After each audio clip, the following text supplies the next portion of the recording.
All right, we are live. My name is Sam. This is Chalice and Chains, and today we are playing Cypher System, specifically space opera or sci-fi.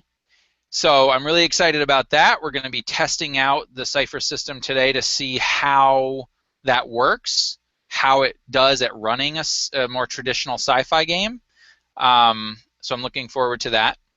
This game was organized through the Tabletop RPG One Shot group on Facebook. So I put a link to that group down below. Check that out. Great place to find games. All of these people have been in, my players have been in the OSG for a while now, I think. And, we continue to see games there all the time. I'll continue to post games there as well.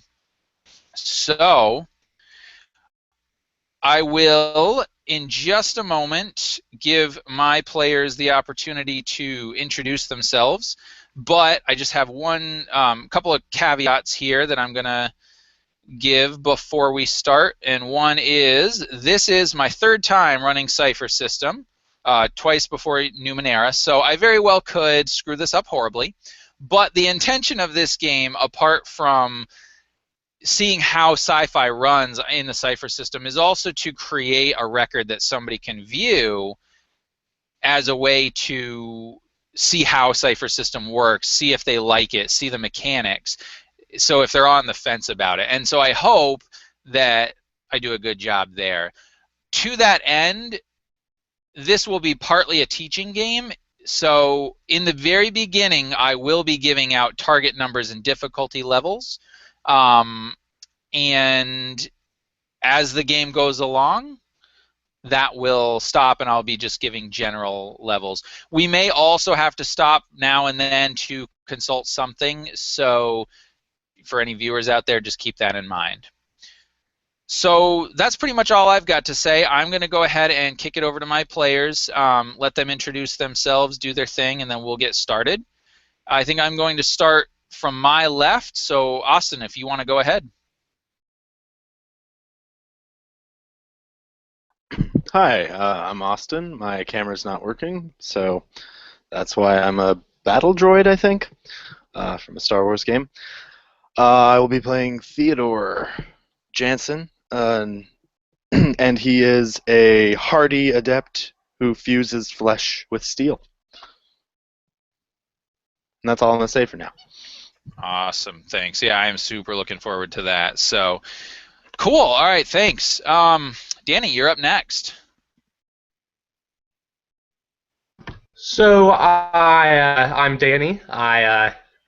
This is my first time to play Cypher. I've played Numenera a number of times, but never Cypher, so looking forward to that. And I am playing Peter Nemitz, who is a sharp-eyed explorer who pilots spacecraft. And we'll see how that goes, because my favorite thing is pilots. So right on. Awesome. And last but not least, Micah. Hello, everyone.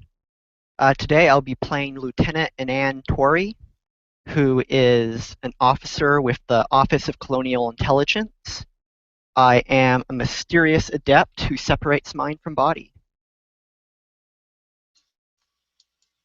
Awesome, thank you. And so just as a little bit of background, I've given very little sort of setting background to the players here, but what we're doing is we are playing in a homebrew of mine. The government basically that controls known space is known as the Colonial Authority. They rule primarily the solar system in which Earth exists, and the other planets that we are aware of, and they've expanded out into the Milky Way galaxy. Now, just recently, and the premise of this story is that they have recently discovered a new galaxy known as the Orion Galaxy. And they have been sending out scout ships into the Orion Galaxy to see what's out there. What has happened is one of those scout ships, known as the Far Horizon, has gone missing. About a month ago, the ship missed its rendezvous with the Colonial Authority ship Jupiter's Fury. The captain of that warship is worried. She can't spare any of her own ships to search for the Far Horizon. So she's assigned you guys, our intrepid band of adventurers here, to find out what happened. Now, the last location reported from the far horizon was near a planet, unnamed and uncharted. All we have is coordinates, but apparently capable of human life or human habitation. And so you guys find yourselves coming out of H space, the star lines sort of going from those long, white endless lines into, little dots, and then all of a sudden you kind of into real time, into real space, and before you is a planet, blue and green, looking lush and beautiful. Before you can even register what's on your scanners, though, it's almost as if the effects of the stimulants that have basically made hyperspace travel something that won't kill you are now kind of crashing down on your body and your nervous system, and it takes everything you have to not throw up all over the console and get jittery. One of those things. The pilot, knowing that this is potentially a dangerous situation, Peter, knew that, has gone for a hard jump, right? Knowing that he's going to get in real close, as close to atmosphere as he can, but that kind of jump is dangerous, and man, does it mess with the body. So you guys are coming out of these effects. And what I'd like for you to do, Peter, since you're the pilot, go ahead maybe really quick and just describe your ship, kind of where obviously you're in the cockpit, but, kind of what the effect was and maybe the last thought that went through your head. Sure. So I pilot a little starship, a little scout ship that just it can hyperspace, but it's meant for shorter excursions for the most part. It's not spacious or anything. I imagine that I've had the other two sitting behind me. There's a row of chairs behind me in the ship, so that everybody can kind of see out and look around. And I would have definitely warned them if they weren't used to it that this was what's going to happen. But as soon as we pilot, I want to take a stiff drink and prepare myself for what's next. Nice, you do so. And Lieutenant Inan, where would you be in the ship? Would you be kind of sitting co-pilot, or would you be doing something else? I would be at the bridge, right next to, I'm assuming our pilot's the captain of this vessel. Correct, yep. And what were you doing during the long voyage here while you were in hyperspace? Well, I was very much hovering over Peter's shoulder the entire time. I have very specific instructions to keep an eye on this operation, and I don't trust these colonial types for a second. So like this entire time, Peter has had like this shadow kind of hovering over him, constantly monitoring his every move. Inan seems mostly just she takes a couple of deep breaths as we come out of hyperspace, but other than that, she doesn't seem to be affected at all by the strange hyperspace anomaly that we just went through. Excellent, excellent. And I imagine Peter might find his flask a little bit, more empty than he would have expected, being that he's been coping with the hovering. I would think in that way. Damn government employees. Nice. And yeah, and so one thing I forgot to mention earlier, you guys as scout pilots or a scout crew, you sort of exist within the colonial military structure, but you sort of don't. You guys almost have a carte blanche to go out because your mission is so dangerous, and because basically what you're being asked to do is go chart these worlds and find these worlds and see what's there. You've basically been given, among other things, the first right of discovery and salvage. So anything you find out there, you're going to get a majority portion of it, or at least that's what your contract says. Now, Anon might know differently, being that the Colonials are not very trustworthy to her. But in that regard, Theodore, where would you be in the ship right now, and what would you have been doing? So, for the last few weeks, Theodore's been kind of tinkering in the engine room, trying to optimize and trying to jerry-rig everything he can into the best little situation so he can, maximize the efficiency of all the things that are connected. And as this kind of screeching, lurching feeling comes out of hyperspace, he kind of, after the ship has settled for a moment, he saunters out of the hallway, a little corridor that leads down to the engine room, and he saunters into the bridge, and he's got a pretty large, looks like egg salad sandwich in his hand, and he's just kind of munching on it, and he's a big hulking frame, looks at the other guys, says, so, we there now? Aye, we just pulled up to it. We just stopped. Could use your help running the scanners, actually, if you'd like to give it a quick rundown before we land. And he puts pretty much the rest of the sandwich in his mouth with one big shove and walks over to the scanner and pulls his sleeve up a little bit, and you see this kind of glinting screen embedded into his arm, and he types away at it for a moment. All right, where do you want me? I point to the chair and just say, just right there, just run the scanners, make sure oxygen levels are fine, and see if you can detect any signs of life before we try to start looking for the wreckage.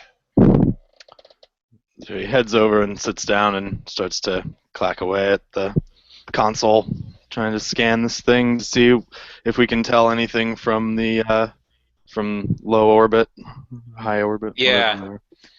Yeah, and you definitely can. I mean, this is routine. These scout ships are one of the things that these scout ships excel at. Maybe the only thing is that they have very good scanners. And so, yeah, you detect that this planet has a atmosphere, and that it's teeming with carbon-based life forms. You can tell just by your visual scans with the greens and blues that there's clearly water and some sort of deciduous vegetation down there. The scanners also do pick up some settlements, although they're not picking up high levels of technology. There is some technology, but you would not get the impression that this is a highly advanced spacefaring civilization, if there is even a civilization there. You find that the atmosphere is breathable. This planet presumably could be very much like Earth. And as you're kind of, focusing your scanners in and then pulling them out, all of a sudden the scanners get a proximity alert. Bloop, bloop, bloop, and you see a couple of sort of red dots on your screen, just a kind of an extreme range, seeming like they're coming around the other side of the planet. These are you can't pick up any kind of transponder signal that you can identify, but your radar is sort of picking these up as some sort of ship. Everybody buckle in. Hailing frequencies, Mr. Sulu, and then I hit the button myself. I'd like to try to at least hail them before anything gets crazy. Yeah. So, Absolutely. question. Yep.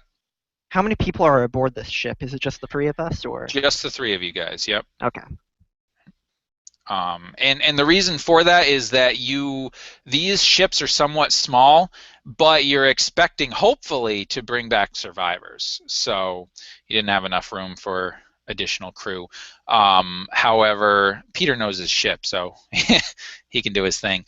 Now, as you send out the hailing frequency, sending out sort of your transponder signal and all that, looking basically for a response back,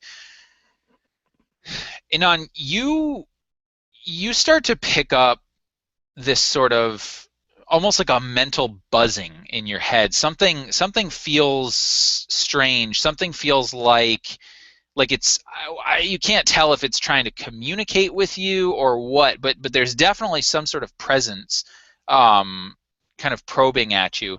And Theodore, you would start to kind of feel this as well, just a little bit, but it almost would be less noticeable in the back of your mind. So what do you guys do?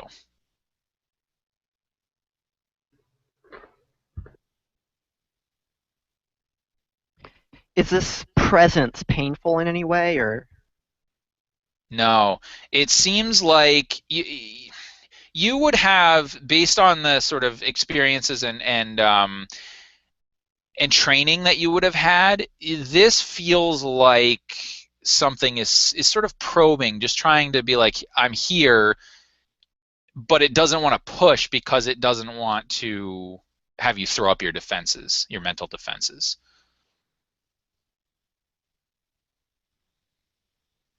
So alerting us to its Well, presence.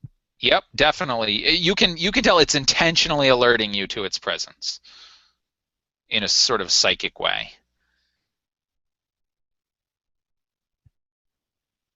well, Anan immediately puts up their defenses upon feeling this thing. It's what you're trained to do. Okay. I'll turn to the pilot. We have something on board that ship there. Well, I was hoping there'd be people. You mean it's No. not people? I'm feeling something, some kind of psychic disturbance. Well then, ideas, suggestions.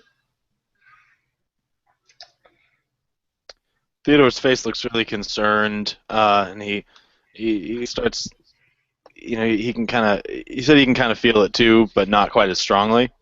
Well, and at this point, you do now start to feel it strongly. It's very present that something is trying to psychically enter your mind, although you don't get the impression that it's necessarily hostile. So I start trying to. Yeah, Theodore just immediately. He's curious more than anything and kind of adventurous, and he starts to try to kind of communicate with this thing. Like he starts trying to think at it, or let it come in and talk to him. Yeah, absolutely. And so you get this sort of mental image in your head of this weird-looking ship. It's almost like the ship is almost sort of half biological and half mechanical. Almost, if you think about it, to go meta here for a minute, kind of like the ships in the reimagined Battlestar Galactica. You're getting this idea that this ship is both mechanical and biological, and it's giving you this impression that it is responding to the electronic hail that it got, but it doesn't have a way to communicate back in any other way. But so far, you're not necessarily able to make out anything more than that. It's very alien and strange. Captain, Lieutenant, it seems to be some sort of, I don't know, machine biological hybrid thing, and it's trying to communicate with us. It's responding to the signal. What do we do? Try talking to it a bit more. I suggest one of you get up to the turret at the top of the ship.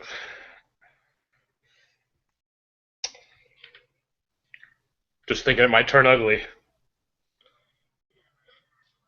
Do you colonials shoot your way out of everything? If I can help it. Inan just kind of gives you this kind of cold stare for a long moment before turning back to the engineer. Try and communicate with it a bit more. And Theodore immediately kind of closes his eyes and starts to. He's kind of trying to ask what it wants. Yeah, What it's absolutely. trying to do. Sure. And before I respond to that, what is Peter doing? Are you flying on a course to intercept these guys, or what? How are you reacting to this? Oh, I think you're muted. Of course I am. I would have stopped the ship completely because I'm ready to leap back into hyperspace if I have to. So basically, all I would do is kind of turn the ship so I'm no longer facing the planet, and if I have to hit it, I'm ready to punch it. But these two seem to know what they're talking about, and if I'm getting paid by anybody, then sure, I'll wait. I'll wait. Okay. But this is something I would not normally sit around and wait Sure. for. Okay, absolutely. And so, yeah, so Theodore, as you kind of probe out with your thoughts and basically, are saying, who are you? What do you want? You kind of get this image back of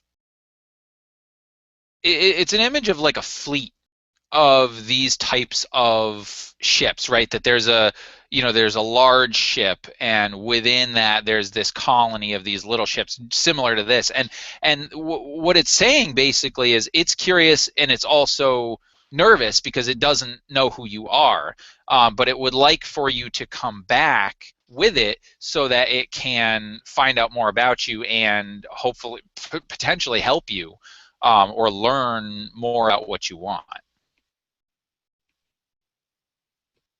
And in fact, what I'm going to do, I'm going to have you, we're going to have the first roll of the night. Go ahead and make an intellect test for me. This one is going to be a difficulty 4. So it's a fairly difficult task, meaning you have to hit at least a 12 on your dice to succeed.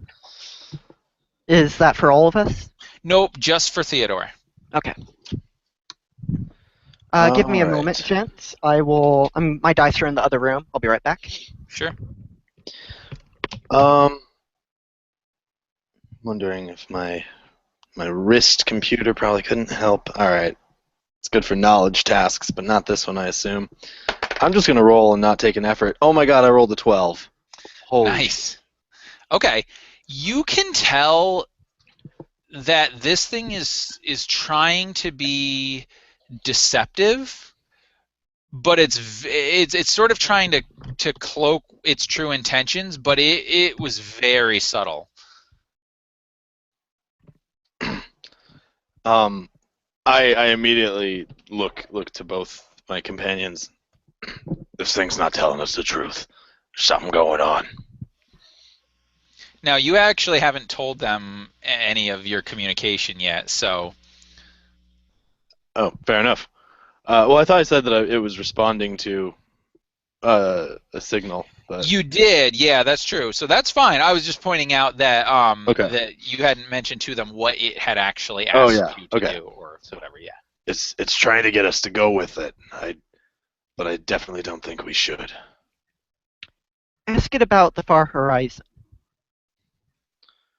Yeah. So I immediately start. I just start trying to like picture the ship or any information I know about it that would communicate to them what it is I'm talking about. And I really want to like see if there's any sort of like recognition immediately, like. And I would be willing to put effort into that too, if need be. Now, from Inan's point of view, it bears mentioning that she's been a trained psychic her entire life. She's probably more of a trained psychic than Theodore is, but she's kind of letting him talk with this creature because he's an expendable asset. All right. Oh, nice. 100%. Yeah. Yeah, for sure. And he's not very familiar with this sort of thing, like the psychicness. Like he's normally like he's a mechanic, he's an engineer, but he's also just kind of an adventurer at heart. So he's going for it. Nice. Okay, yeah. So you project that sort of image and just as best you can, kind of fumbling through um, to kind of communicate your intentions to it, and you definitely pick up something, some sort of recognition, as if this thing is not totally unfamiliar with your kind, but it's almost more intuition on your part because you're starting to realize that this thing actually was not curious about you. It wasn't like, what kind of race is this? We've never seen this before. So this is starting to dawn on you that maybe these things have seen or interacted with humans in the past. But yeah, go ahead and make another intellect test for me. This time, though, it's a little bit easier for you. It's still demanding, so it would be a difficulty 3, so target number 9 on the dice. All right, so I am going to put a point of. I'm going to spend a effort. point of effort on that, and I have an edge of 1, so it's 2 points for your first 2 point of points. effort. Okay, Yep, so it'll be that brings my intellect down to 16, and I rolled a 19. So awesome. So yeah, so then you let me take a look.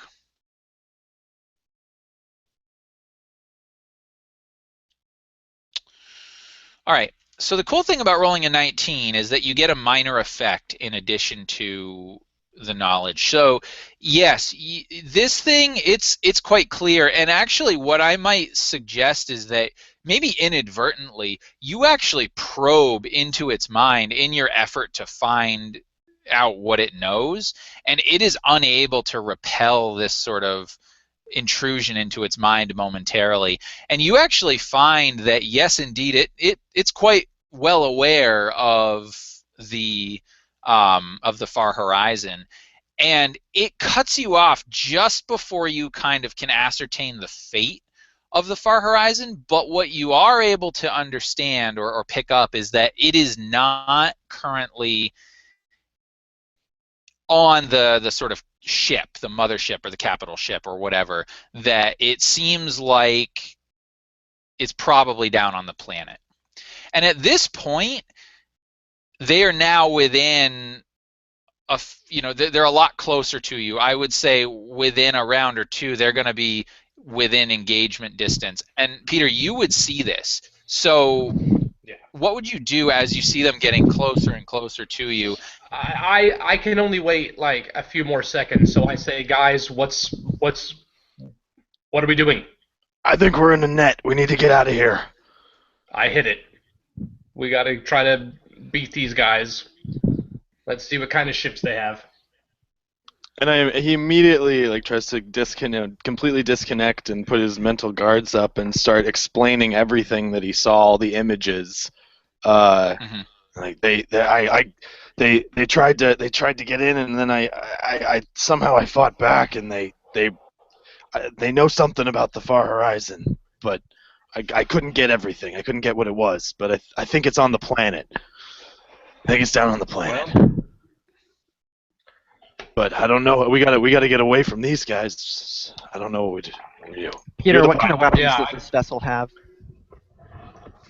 You actually Go ahead. Oh, I was gonna wait. What are you gonna say? You actually don't. You can't necessarily tell right now. You might be able to possibly use your scanners to find out. But this is a vessel that would not have specs within the Colonial Military Database. So you could potentially try to find out, using your psychic abilities. No, I was asking Peter, what kind of weapons does the Long Walk have? Oh, well, in that case, yeah, Sam, what do you want to say about that again? Yeah, so it's got basically standard, kind of military issue cannons on the front that are fixed, and then it's also got a turret that can spin 365 degrees. That is used more so, as a point defense, but it can definitely be used to fire at these ships. Once again, I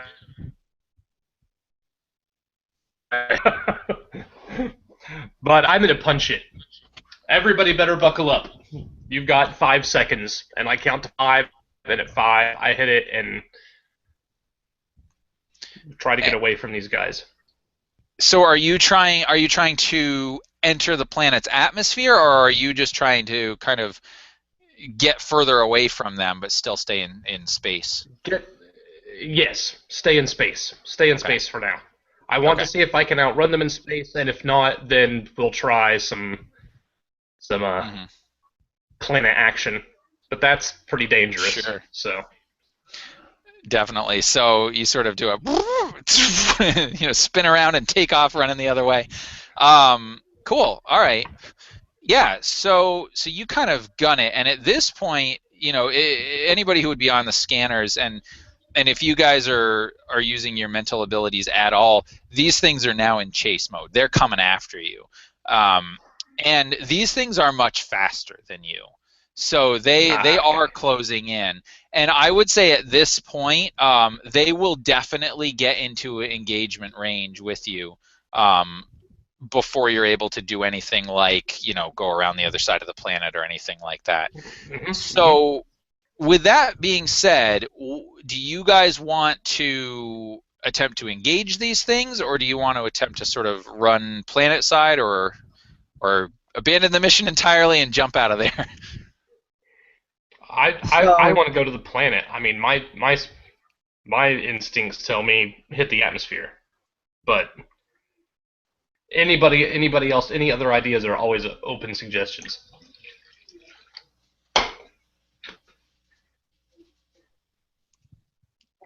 So Anne is going to kind of like close their eyes. They're going to focus, and I'm going to try to project my mind out into the ship, the enemy ship, to disable them in some way or mess with them, slow them down a bit.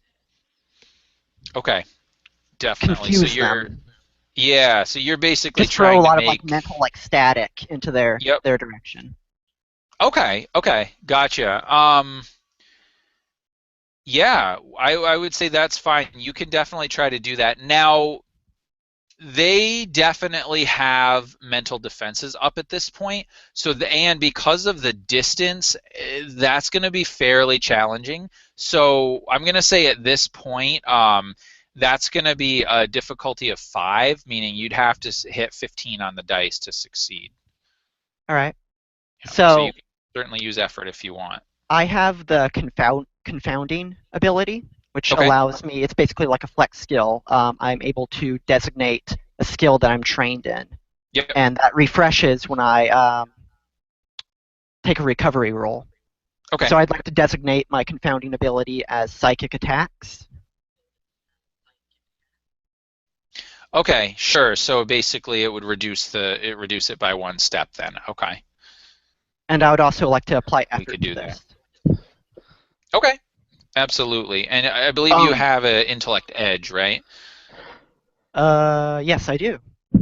Okay, cool. So you just spend 2 points and you'd effectively knock it down to a difficulty 3, so 9 on the dice. Okay, this might be a strange question, but would it be obvious that you're trying to do something, like you're trying to psychically transmit something? Not well. I don't know. I'm going to leave that up to Sam. Like all Anae is doing is closing her eyes, but you might feel something if you're psychically able. Because your mental defenses are up, you're probably not sort of looking out for that. So I would say it's not immediately obvious. Okay. Yeah. Never mind then. Okay, here comes the roll. Excellent. 17. Okay. So, and you're technically making an attack roll. Okay. Now, the way that Cypher system ship combat works is a little bit different. So, but we're not actually necessarily doing ship combat, so to speak. So what I'm going to say is, yes, in this case, you've been successful. What you've actually done is you've almost sent out this sort of psychic cloud of energy that is sort of disrupting these two ships' patterns, right? So and you can kind of tell that like they're getting fed something from the mothership that kind of helps them maneuver, and you've sort of disrupted that. So for a minute you kind of see their trajectory kind of off a little bit, and you definitely have delayed them, and they're having a hard time getting back into an attack formation. So you've certainly bought yourself some time. Absolutely. So what do you guys want to do?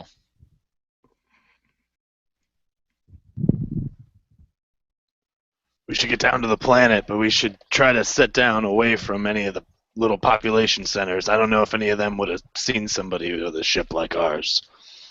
Might freak them out. Don't want people coming at us with pitchforks as soon as we land. Yeah, and I would imagine you would feel the the laser blaster at your hip or whatever, and you may not be too worried about pitchforks, but yes, indeed, that makes sense. Theodore, you would have definitely noticed something at this point, whether you were paying attention to the scanners or just looking out the viewports or whatever. You can kind of tell what was going on, and you could feel something, although it didn't penetrate your mental defenses. So your spidey sense would definitely be tingling.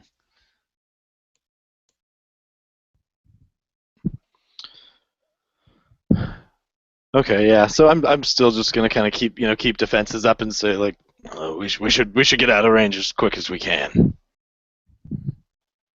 Okay, absolutely. Anan opens her eyes and looks at Peter. Punch it. I've bought us some time. Yeah. All right. So I will punch it planet side. Yeah, definitely get into gravity. Okay, absolutely. And as you do so, just as you're about to break gravity, your scanners start beeping again. Beep, beep, beep, beep, beep. And if anybody's viewing them, I mean, your screen's basically lighting up with these little red dots. And if you kind of imagine, you can tell basically what's happening is the space around you has all of a sudden just flooded with more of these creatures, or not creatures, well, they are kind of creatures, but these ships.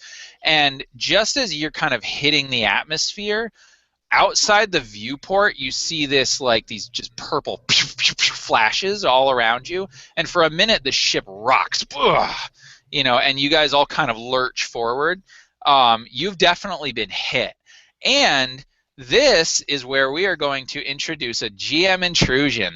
So I'm going to do a group intrusion, which means you all get 1 experience point, and your ship is hit.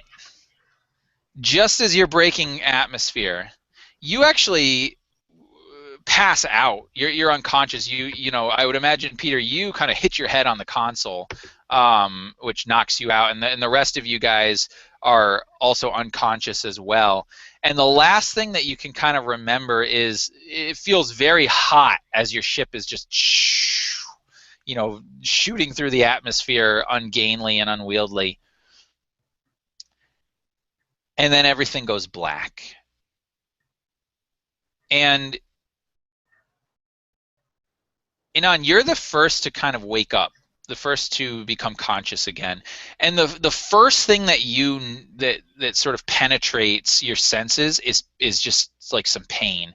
And you realize that you're kind of like, you for some reason had the wherewithal to strap yourself in to the seat before you went unconscious, and you're kind of leaning, like the straps on the seat are restraining you, and you're actually looking down. You realize that the ship is basically tipped, so you're basically held in the seat by just the straps, and gravity is trying to pull you down. And you kind of move your head a little bit, and you can see this like light penetrating in, and the back of the ship has basically been sort of dismantled, so you're kind of open to this green, lush sort of jungle scenery behind you. Oh, you're muted. As a GM intrusion, can we spend experience to avoid this, or? No, because you don't currently have experience. Gotcha. Okay. Yep. But normally, yes, you could. Right, I look around for my comrades. Do I see them, or are they? Yep. Yep, they're both in the ship. You see Peter similarly kind of hanging there. You see, blood kind of trickling down from his forehead where he would have smashed it on the console. And you can tell that he's breathing, but he's definitely he's definitely hurt. And you can see Theodore as well. You kind of turn your head a little bit and you realize that your neck is very stiff, so it hurts just to do that. But you kind of turn and you see, Theodore wasn't so lucky he didn't strap himself in. He's actually kind of laying, wedged up against the console and like the front, the what would have been the front of the ship, which is now kind of down, but unconscious. And it's actually at that moment that that Peter, you kind of come to.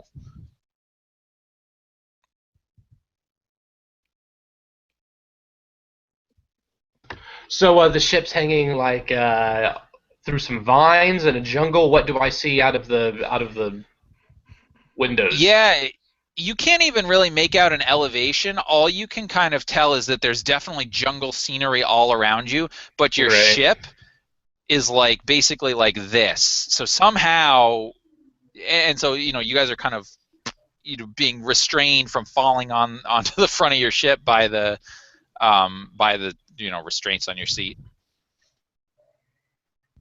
Well, guess I would unrestrain myself and try to start climbing up the ship to get out of the hatch. Okay, I mean, absolutely.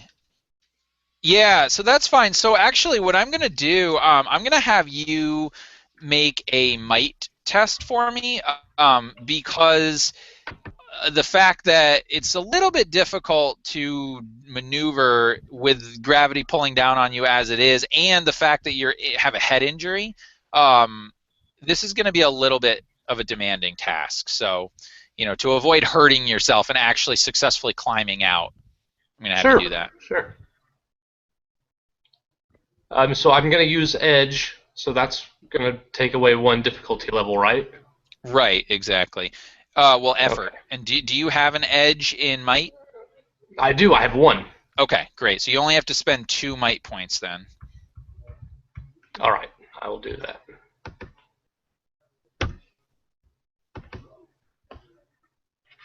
So while that's going on, may I add something? Yeah, sure. So Anne's going to grab the back of her seat with one hand, and reaching down, she pulls out a knife out of her boot and cuts the straps on her chair. And then I will climb down to Theodore and check his pulse, see if he's still alive. Okay. Yeah, and he definitely is still alive. All right. And Peter, how did you do? Oh, I didn't roll. So what am I rolling? I'm rolling a d20, right? D20, yep. Only an 8. Only an 8. All right. So you actually succeed. You were able to do, yeah, exactly what you wanted. You kind of unrestrain yourself and you kind of, sort of make your way kind of up and out of your broken ship. And you're basically now standing on the outside of the hull looking around. Mm-hmm. And you realize that your ship basically is buried nose down in the ground. Like you've kind of created this little crater, and all around you is this sort of lightly populated like foliage. It's very warm, very thick air. Like this is almost like a jungle climate. The sun is up. It's very bright. It's actually pretty hot. And before I describe anything else, I'm going to cut back to Theodore.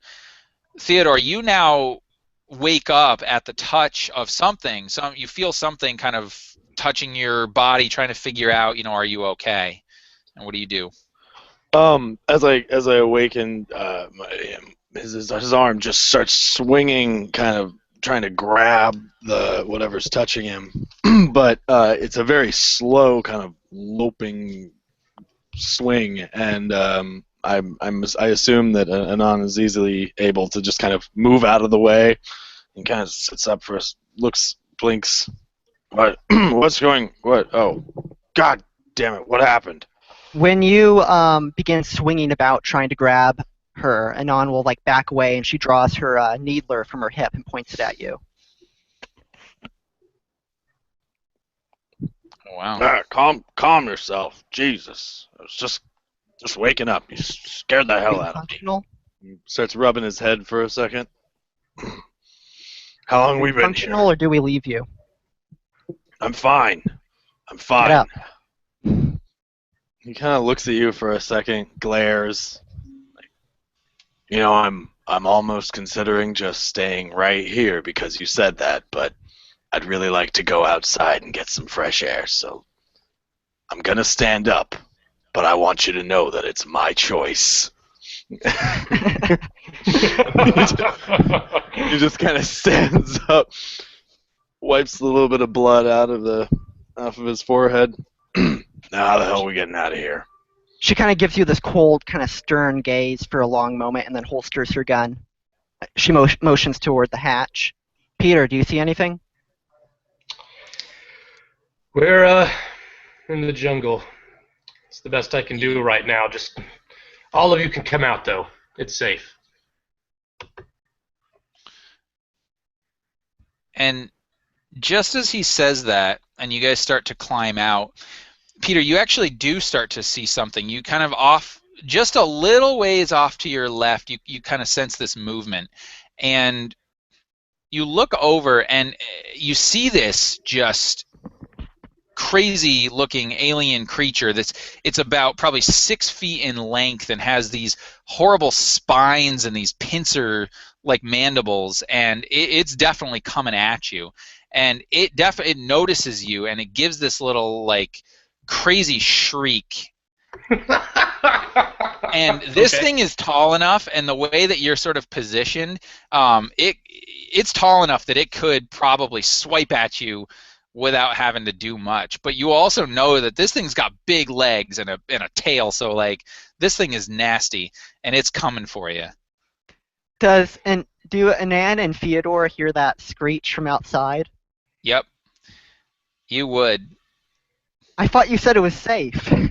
Gentlemen, I may have been incorrect, and I'll pull my pistol. Yep. And Theodore And starts as climbing faster. Nice. So, and as you do that, Peter, this thing sort of just all of a sudden disappears. It was like 1 minute it was in front of you, and now it's not there anymore. And as you guys kind of poke your heads out, and you're looking at Peter, and you're kind of looking around, you don't see anything. You just see the jungle. But what kind of look would you have on your face, or Peter, what would you be doing at this point? I would have had my pistol out, aiming at it, like with my hand shaking, like, oh, I'm gonna blast this son of a bitch. But I have nothing to shoot at the moment. Yeah, so you see him holding the pistol out, aiming at nothing. There's nothing there. It disappeared. It disappeared on me. Yep. It disappeared. I pull out a flask. I'd take a drink of it. Theodore gives him a quick sideways glance. You sure that shriek wasn't you? It was a demon, dinosaur, arachnid. It was Theodore evil. Theodore just grabs the flask, takes a swig out of it. You need to stop drinking this stuff. And then, hearing this, they kind of close their eyes, and I will project my consciousness outside of the ship, spending 1 intellect to do so. And then I will use my scan ability to sort of scan about the outside of the ship, just probing for any kind of awareness that might be out there. Okay. All right, and so let me see. What I'm going to say then is that this will basically give you sort of you're trained in perception. So in that case, go ahead and make an intellect roll for me. And it's go ahead. So I'm using my third eye ability to go into the mechanics. I'm using my third eye Yep. ability, which is 1 intellect point, and then I'm using my adept's scan ability. Okay. Oh, all right. So there, yeah, just the abilities. All right. So then, yes, in that case, you definitely sense you sense something out there. You sense this hostile consciousness. It's very alien. It's very primal. It is not intelligent, or at least it's not sentient in the way a human would be. You can't necessarily tell exactly. You can't pinpoint exactly where it is, but it's close and it's there and it's hostile. And I would say at that point, you almost like you can feel something behind you, just like this rush of wind, and then of course you can hear this, this screech, and you guys all turn around and you see just this nasty bug-looking thing with these horrible, this weird little beak and these mandibles just kind of, at you. So I'm going to have you guys all go ahead and make a speed test for me. Basically, you are rolling for initiative. Oh, initiative. I'd like to use danger sense then, and the difficulty of my initiative roll is reduced by 1 step. Absolutely. Now, And I'd like to use my inability, and my initiative is, I think, the opposite. okay, yep. So this thing is pretty fast, and it has the drop on you. So I mean, this thing is gonna be pretty tough. But yeah, if you guys can go ahead and tell me what you get. So, not to become a rules lawyer here, That's okay. the scan ability does reveal the location of all objects or creatures within a 10-foot area. It also Okay. reveals the level of a creature. Oh, okay, great. That's awesome.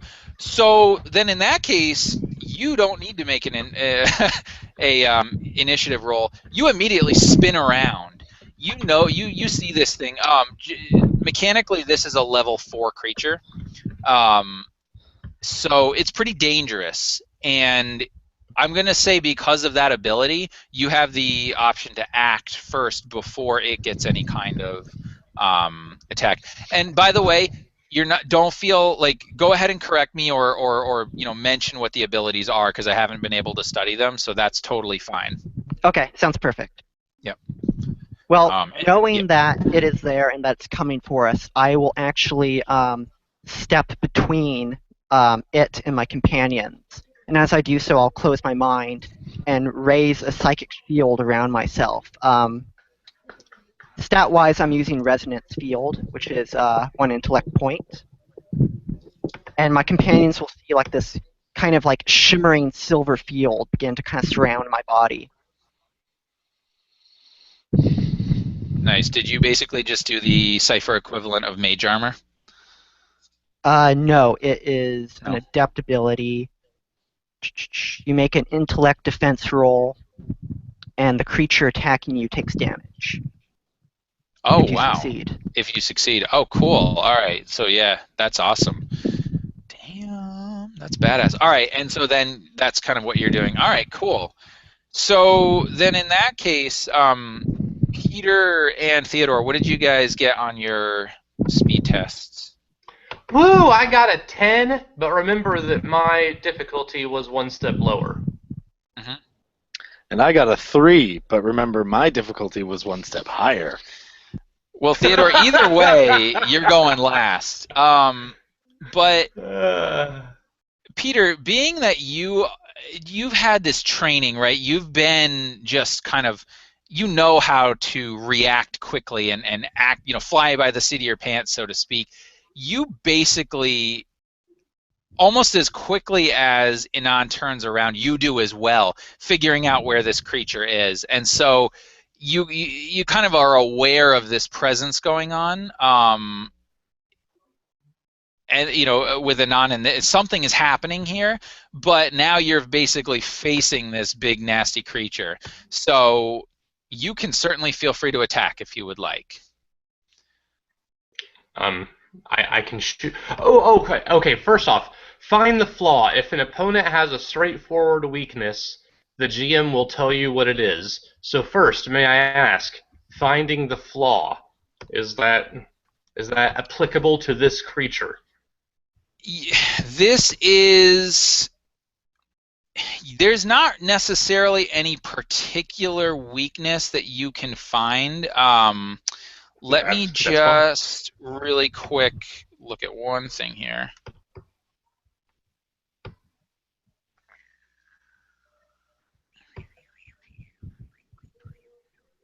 Nope. Yeah, there's not really any kind of particular weakness that you could find. That's fine.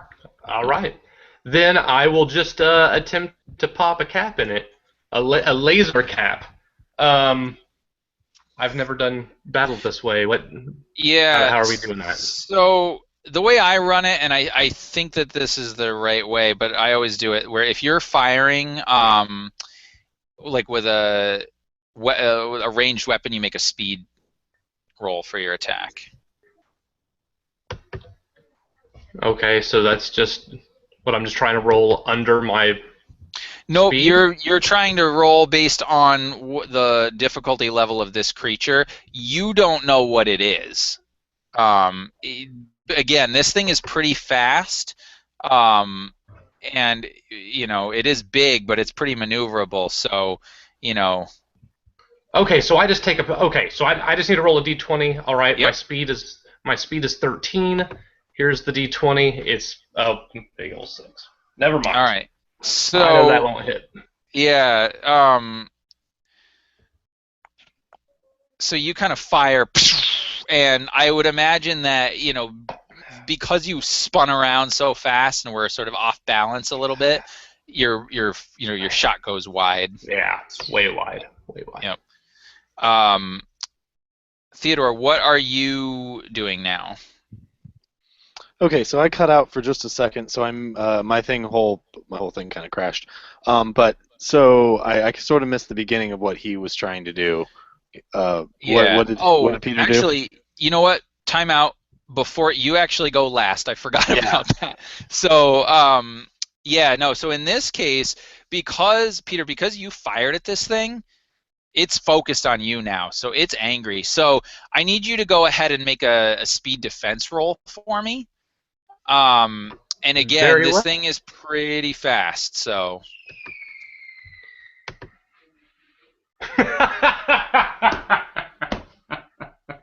Ouch. I rolled a 2, bro. I'm gonna go ahead and say I fail. Man, first time in a new game, new system. I'll take it. Okay. And because I am feeling like a bastard, I'm going to offer you 2 experience points, one that you can give to one of your companions as a GM intrusion. Now, you do have an experience point, so you can give me your experience point to buy off this if you want to. But essentially, this creature has this ability that as it hits you with its mandible, you actually sort of phase out of existence for a minute, and you find yourself about 100 feet away from your ship, but you're like up in the air, so you're going to fall. Cool. Let's do that. Okay. So you fall quite a long way because you were like, and all of a sudden you're like up in the air. So you actually take 10 points of damage as you fall. So you'd have to reduce your might by 10. Ooh, that puts my pool at a -2. Okay. So then in that case, your pool is actually at 0, but you go 1 step down the damage track. So that should be on your character sheet. Yes, that would be impaired. Yes. I think you also take 2 points of speed damage because any carryover goes to your speed. Yes, you are correct. So that would just be removed from the pool, correct? Correct. Yep. Excellent. Okay, no sweat. So I'm impaired and my pool has been lowered. Yeah. Right. So that means that pretty much you get +1 effort per level. So that means everything is harder now. Yeah. And you don't get to do any of the minor or major effects if you roll, a 19 or 20. So, Yeah. bummer. So you're hurt, and you're about 100 feet away from your companions. But you got some All right. XP. But I get to give an experience point, and I would like to give my experience point to Micah so far, just for Awesome. so. Oh, thank you. For being an Certainly. awesome psychic. Cool.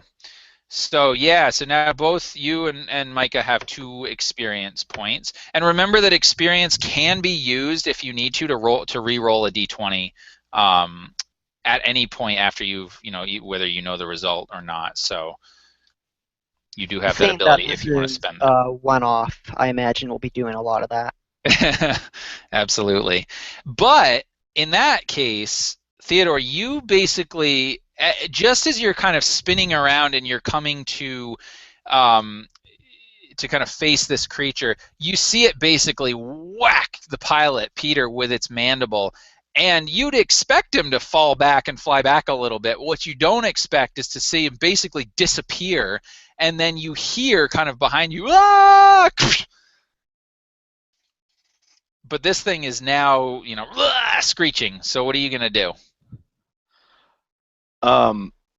So, with a mildly horrified look on his face, Theodore kind of takes a tiny jump back and reaches down, presses what seems like a few thousand buttons on his little touch screen implanted on his wrist, and immediately holds his hand out towards this creature, and these sort of sparks sort of start emitting straight from this small metallic piece in the center of his hand, and he's going to do an onslaught.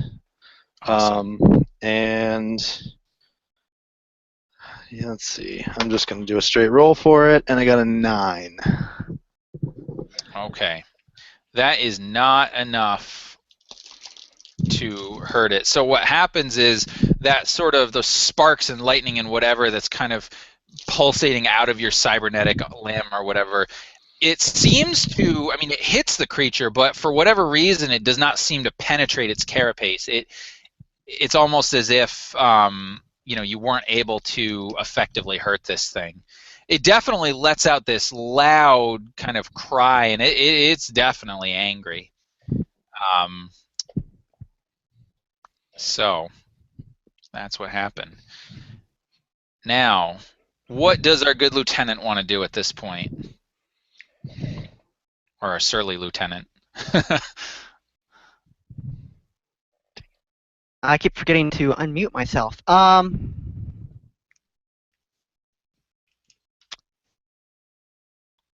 So, first off, a flashback, and this is me using one of my ciphers. I think Awesome. back to my time when I was going through my psychic training. It's a dark room, completely plain on all sides.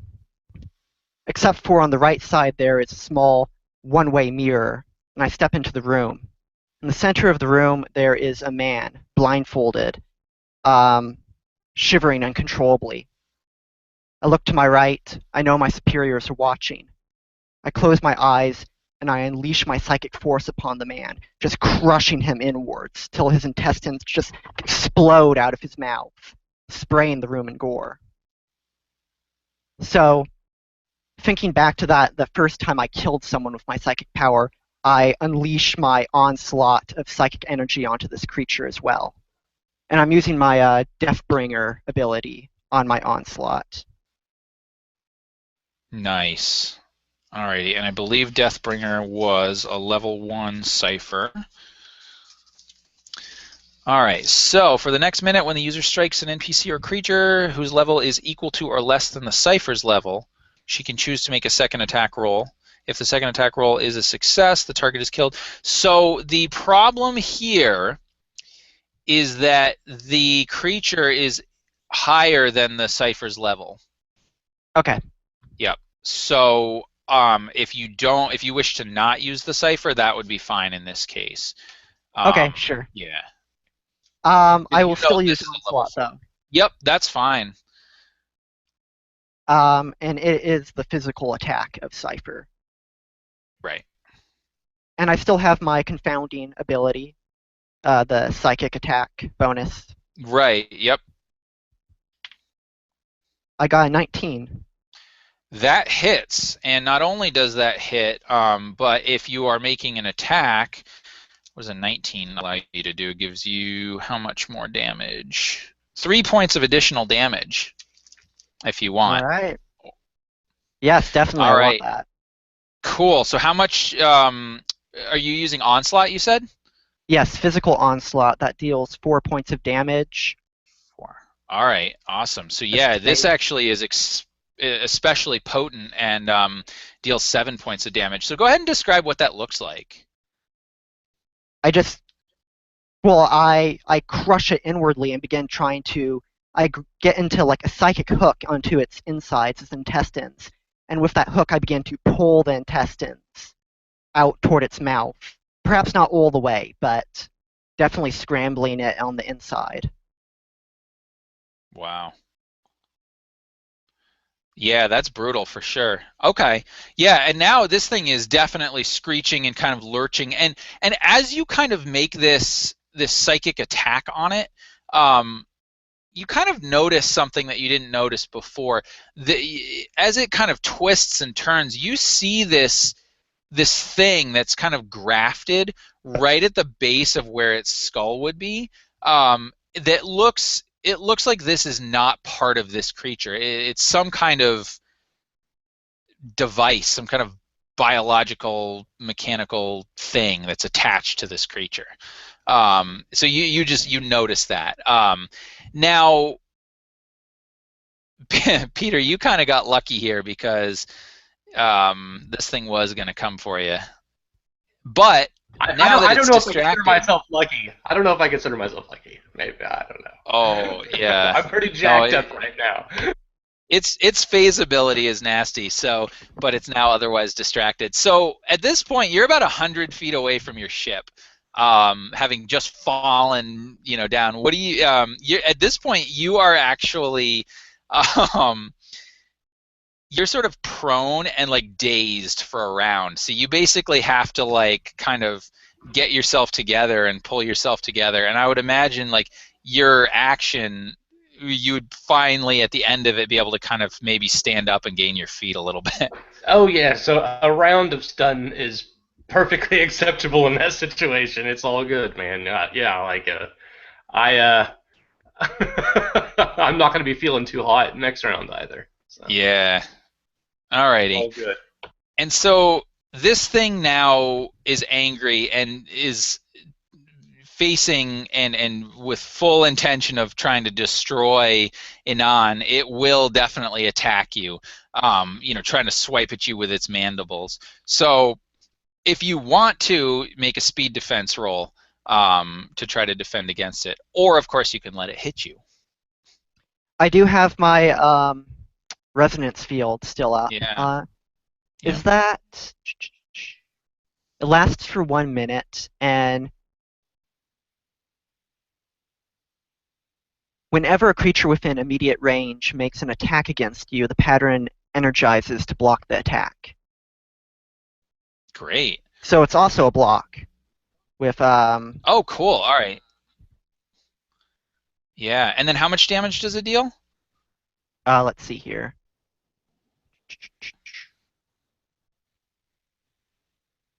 So it's just a straight up block, but a minor effect deals 1 damage and a major effect deals 4 damage. Okay. All right, great. Yeah, so roll your intellect then. 13. Okay. So then it's just a block.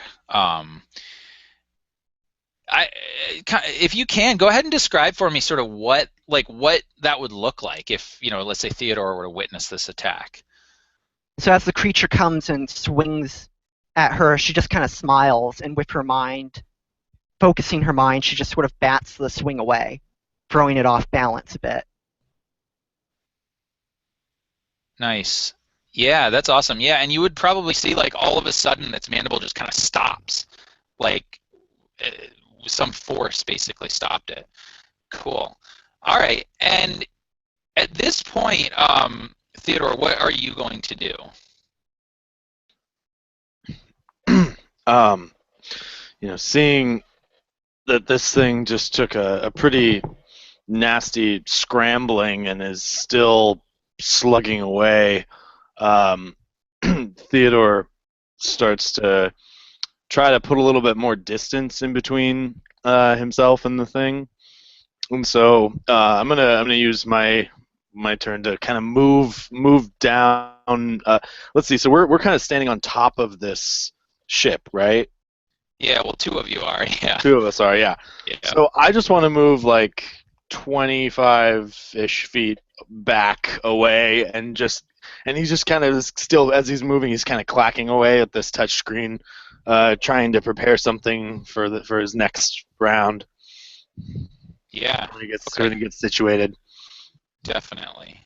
And as you do that, you kind of become aware of a sort of a presence. All right, hold on here. I'm going to go to lower bandwidth here. Can you guys hear me better? It's still pretty garbly. Is anyone else getting this, or? Yeah, it's definitely like that for me as well. Okay, so it's definitely hard to hear. We can hear it and we can understand it. It's Basically, yeah. All right, is that any better? That was a perfect expression, by the way. That's perfect. That's perfect impression. Nice. Is that any better for you guys? No. No changes. I mean, we can still hear you. Yeah. All right. Well, it sounds like I am having the curse of Hangouts. So I will do my best. Actually, what I'm going to do, let's do this. Let's take a short, maybe 5-minute break right now. Grab some water, go to the bathroom, whatever, and then we will continue afterwards, and hopefully my stuff will be better. Sounds perfect. I'll see you in a bit. Yep.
see. Do I sound any better? Unfortunately not. Oh, man. All right. All right, let me try something here. Hold on.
Hey, can you hear me? Yes, I can hear you now. Perfect. All right, good. Well, I had to come in on my phone because apparently my computer sucks. But I did warn you guys about that, so yeah. So hopefully I'm good now.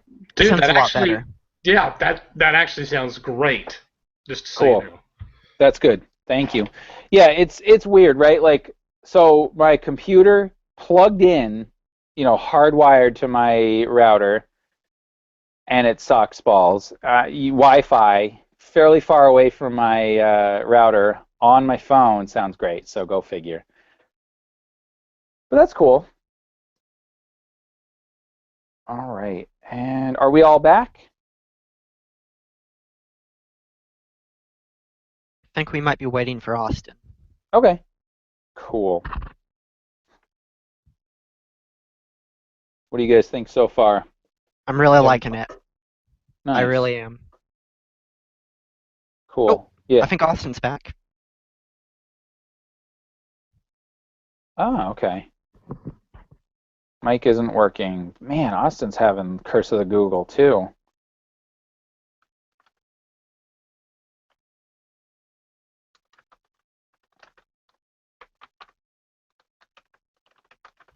All I have to say is I pay for really expensive internet, but because I do it, like none of this stuff gives me problems, so I always blame it on bandwidth. Yeah. Like, Well, if you've got smart TVs in other parts of the house and you've got other yeah. things that are a drain, then you're fucked, man. I mean, it's part of the That's beast. I swear to God, though, it's my computer because I think it's the processing power because yeah, it uses up a lot of processing power and a lot of bandwidth. But like I said, I have the higher tier Comcast internet speed, and I'm like hardwired. Like my computer is plugged in with a Cat5 cable, and yet, How old is your computer? well, that's the problem. It's like I think it's 10 years old. Oh, yeah, like mine's about 5, and I'm getting to the point where it needs to be upgraded. So I can't believe you're pulling a 10. Yeah, Woo! it's pretty Can bad. you So hear me now? we can Dear hear you. Lord. Thank God. Awesome. Wonderful. Actually, Okay, let's fucking do this. Oh, I apologize for the language. oh, that's okay. I actually should have given that caveat. This is Cypher. This is sci-fi. There probably will be bad language. Wait a minute, Austin, did you just do the Joker that well? Oh, I have no idea what you're talking about. Oh, that's boy. man, wow, dude. That is Oh. mad crazy good. Well, thank you. All right. And on that note, just as Theodore is sort of repositioning himself to kind of get a better, strategic position or whatever. You actually kind of sense this movement behind you, and you actually see coming from the tree line another one of these creatures. Oh, God. Yeah, and it's actually kind of coming in a little bit more slowly. But what happens is you actually notice that it takes a few steps and then it just like blinks out of existence. And then, of course, what happens is it shows up right next to the other one. So our good friend Inan is now faced with two of these horrifying creatures. What? Great. Yeah, and it's your turn. So what do you do? Okay.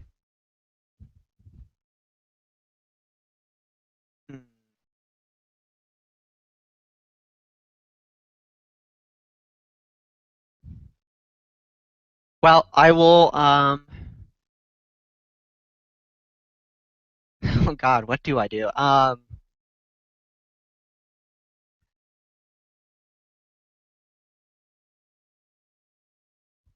will make another onslaught attack on the one that's hurt. Okay. Go for it, yeah. And again, Continue it's... pulling on my psychic anchors to try and yank its innards out through its mouth. Yeah, perfect. And I still have my confounding ability, right? Unless it says that it dissipated after one use, then I would say sure, but it's definitely coming up on a minute at this point. Oh, no, I'm sorry. I have multiple abilities going on right now. The Right. psychic attack trained. Right, yes, your confounding ability, yeah. Okay. 15. Yeah, you definitely hit it with your psychic assault. And so again, 4 damage, is that right? Yes. Okay. Nice. So yeah, you actually definitely at this point, like, you're continuing to sort of pull its guts out from the inside, and you actually see this rupture in its abdomen, and blood, this kind of greenish ichor, starts to just spew on the ground, and it starts to writhe now. It's definitely injured, and then all of a sudden you feel something in your mind. You feel these other presences showing up in the area. And you can't tell quite what it is at first, but then all of a sudden you kind of hear this, and you see this creature in front of you basically just like go stiff and rigid, right? It's like almost like paralyzed. And the one next to it is as well. And you realize as it kind of topples over, it's not dead, but it's paralyzed by something. And you see these 3 creatures. They're humanoid. They're only about maybe 3 feet tall. This grayish skin, and they're holding these weapons, guns. You definitely can tell this is some sort of like stun ray or whatever. And you would definitely know at this point that there are rumors about these creatures. These are rumored to have been creatures that may have visited Earth at one point, or would have had some interaction with humankind, but they basically just saved you. So, and there's 3 of them kind of looking at you. They're in these like sort of skin tight, silvery kind of suits, made out of a material that you can't quite tell, and they have these really sort of hollow, sunken eyes, but they seem to be, again, you feel that pressure on your mind, and it doesn't feel hostile, but it feels frantic. What do you do? So the one that I messed up, is it still alive? Yeah, both of these big nasty creatures are alive, but they seem to be sort of like paralyzed on the ground. All right, well, the one that I wounded, out of mercy or as nothing else, I pull out my knife and I'll kill it, coup de grace it if I can. Yeah, you definitely can.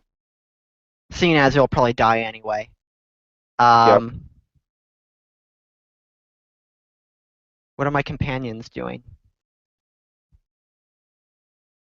I was just thinking about how dark it was that you just killed that poor creature, but I'm not going to say anything because you're paying me. No, you weren't. You were like, thank God. But Peter, you would have actually noticed this. You would have seen this scene because you've now kind of come out of your sort of daze, right? And you would have seen this other creature phase in right next to the first one, and then you see again out of the woods, like a different section, these three short creatures come out, fire at these things, and you know, and that whole thing. So you're still about 100 feet away, but what do you do? I I I I guess I have to just approach. I mean, I have to get there. That's quite a distance. Um, I'll take my turn to approach and investigate. I would like to Okay. just kind of get like a good general layout of what's going on as I approach, so that I don't make a stupid decision when I'm there. I mean, I can kind of see the big picture here, so just yeah. Yeah. Oh, absolutely. And sort of as you're coming in to approach, one of them does turn around, and it doesn't like it's aiming its gun at you for just a split second because it doesn't, you know, something's coming at it, but then it does lower its gun. It's still holding it, hand on, you know, finger on the trigger, but it's not pointing at you, and you can feel this sort of mental pressure on your mind. And it doesn't necessarily feel hostile, but this might not be something that you have experienced before. So how would you react to that? I mean, definitely not appropriately. No, that's okay. Do I see it? Yeah, If oh yeah, I you see the creature. You can definitely tell that like this thing, I mean this thing is looking at you and you feel this mental pressure. You can put it together that it's doing this, but you don't know what it is. You say this thing, so what is it? Like So I mean it's basically this 3 foot tall humanoid with this gray skin, you know, these kind of sunken huge eyes. You know, this is something straight out of a science fiction novel. But you did witness it sort of, in a sense, save your friends, and it does not seem to be acting hostile towards you. um, are you guys okay?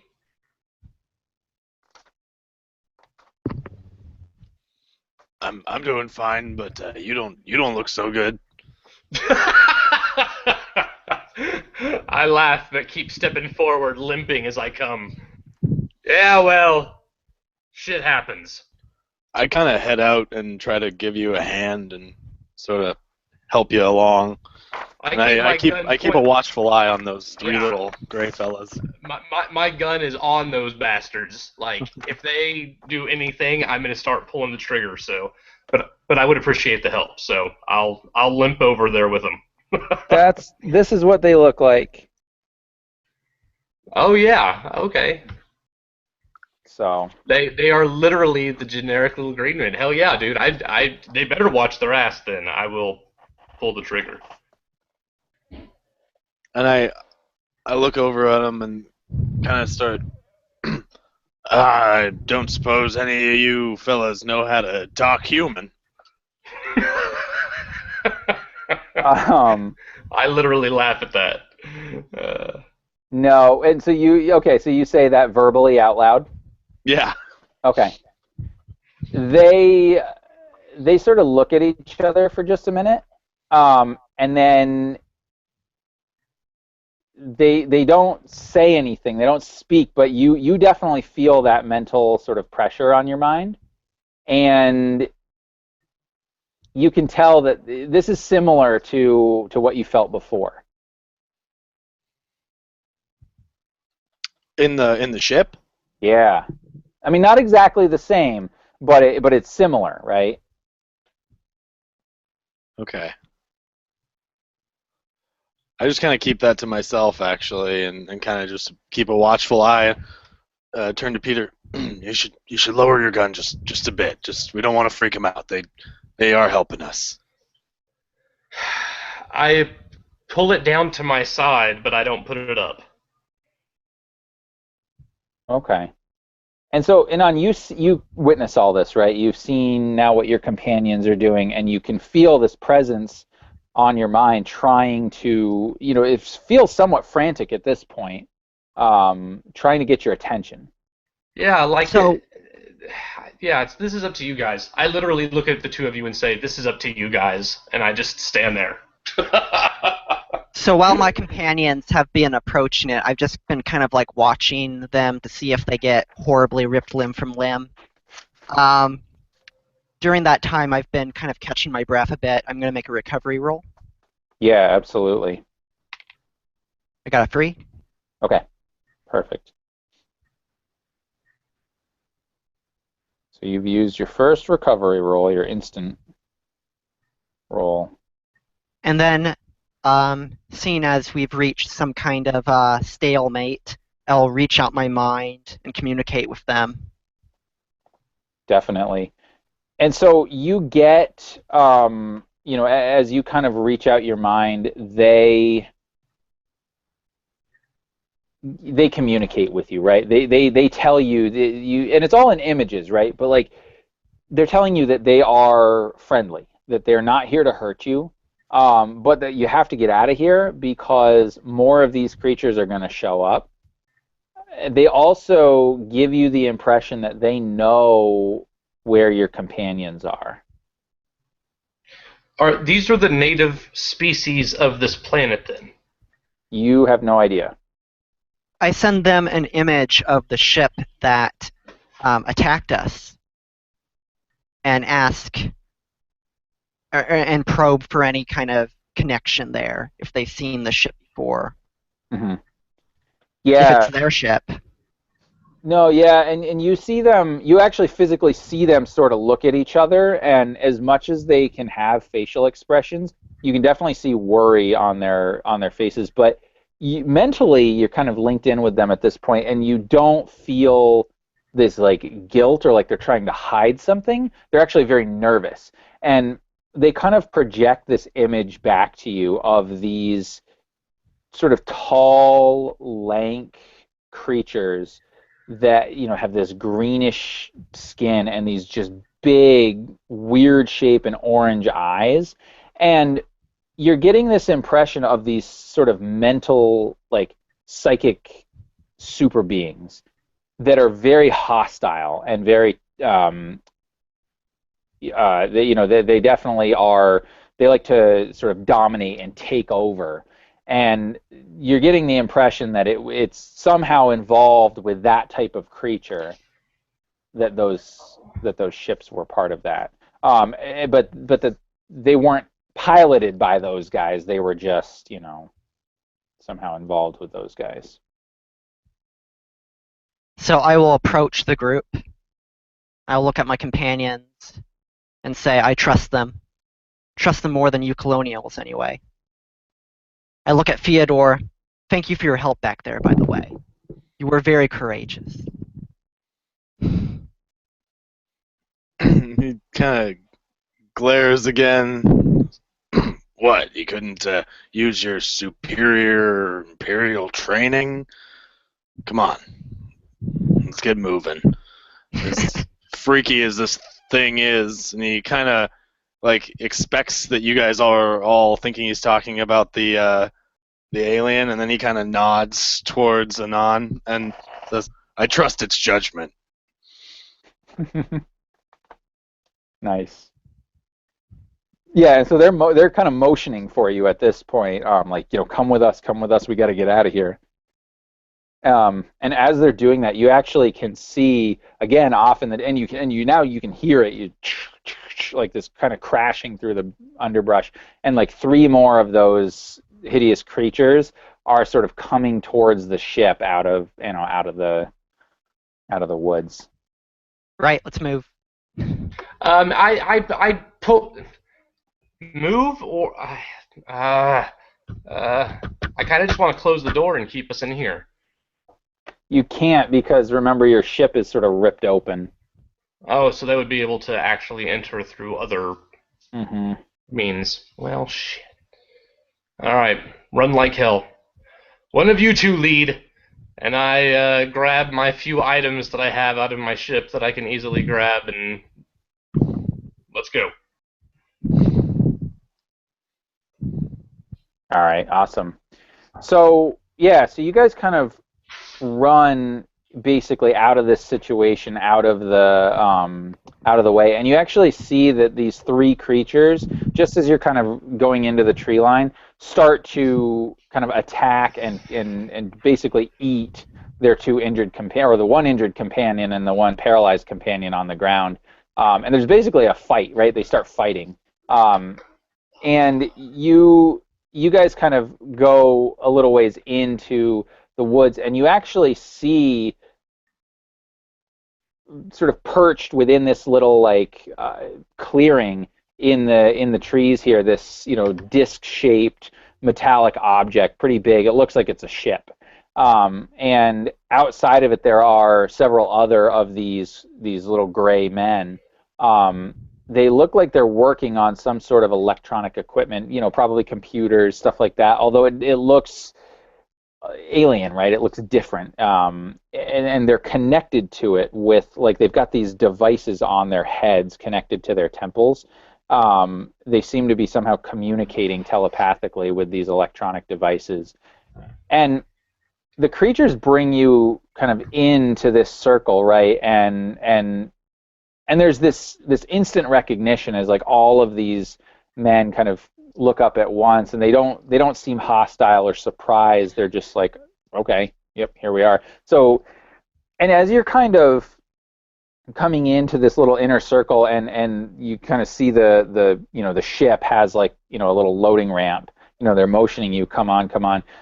You don't sense any hostile intent, but as you're looking at these like screens that they're looking at, they're actually looking at like view screens, and you can see this sort of compound. And it's sort of hard to make out the full details, but you can see this compound. There's definitely like like a wire fence kind of thing. It looks very much like a human structure, and you can see this debris, metallic debris, and you can see a number of these little gray creatures, as well as what look to be humans, similar size to you guys, kind of all milling around. You can't make any more detail out than that as they're kind of ushering you into their ship.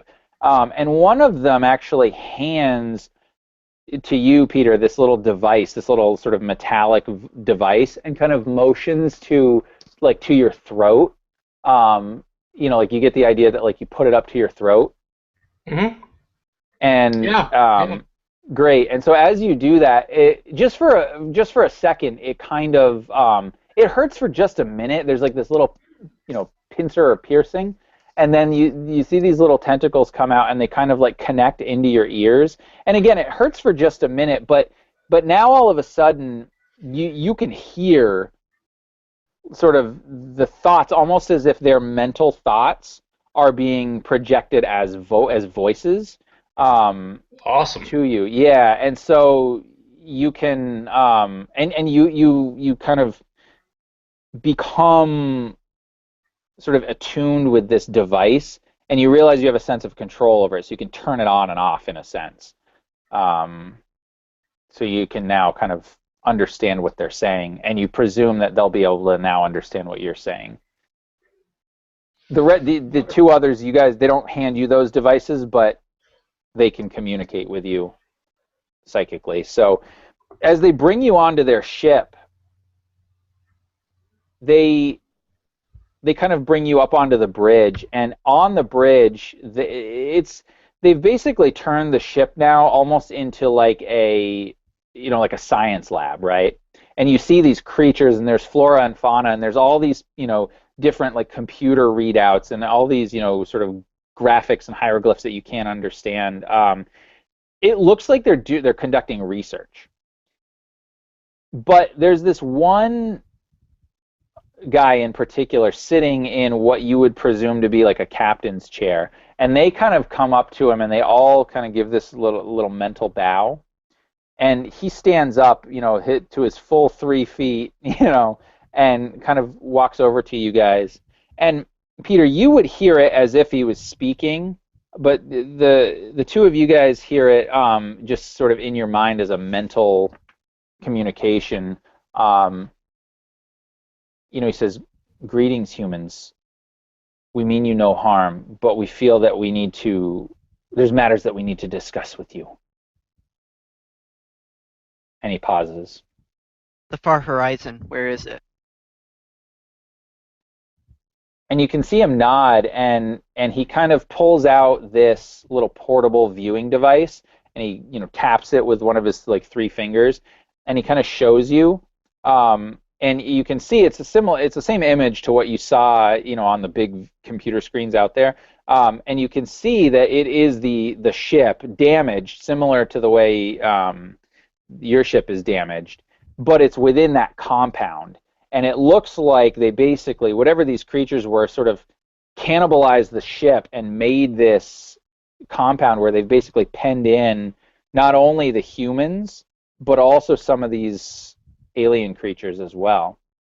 And he says, "That is where your ship is. And unfortunately, those are where my men are as well. Would you be willing to help us get them out?"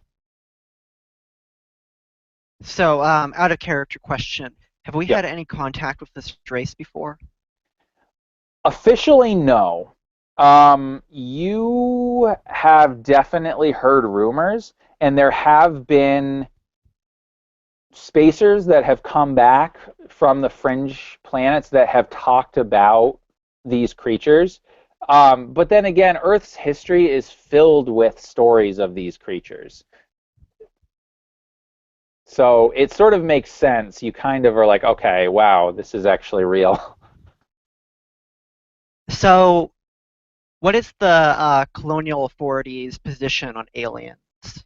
Officially, they don't exist, and therefore they don't have a position. However, because you are exploring a new galaxy, if you were to come into contact with any alien species, they would want you to, conduct yourselves in a way that doesn't express hostility, but find whatever advantages you can. And I sell the information to the highest bidder, so I'd like to record anything humanly possible. Yeah, absolutely. Matter of fact, I turn on. Well, my little voice recorder won't hear anything because that's not the way they're speaking. Never mind. Yeah, I mean, and presumably you guys would have some sort of recording equipment because your scout vessel would be equipped with something like that. Portable scanners and recorders and all that, specifically for, ground excursions like that.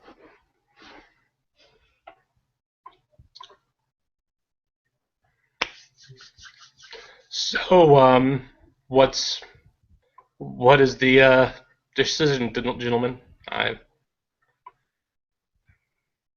I don't know how to take these guys. Well, we're here for our men. I say we get them back. These guys seem like they're willing to help us if we're willing to help them. I address the elder. We will need transportation off the planet. It seems both human ships have been badly damaged. And you get sort of instant acknowledgement of that. Yes, of course. We'll definitely do that. And Peter, you hear that kind of through your device. But he says, but the situation is more complicated. You see, the way that and the word that he uses to describe these creatures is very foreign, but so your brain basically translates it to like enthrallers. He's describing these sort of creatures, and he says these enthrallers are a race that have been around for millennia, and they, just like your colonial authority. And at this, you're sort of taken aback because clearly this race knows about humans and knows about the current governmental structure. But he says, just like your colonial authority, they are very militaristic and very expansive, and they take over worlds and dominate them. The difference is that they use their psychic abilities to dominate everyone around them.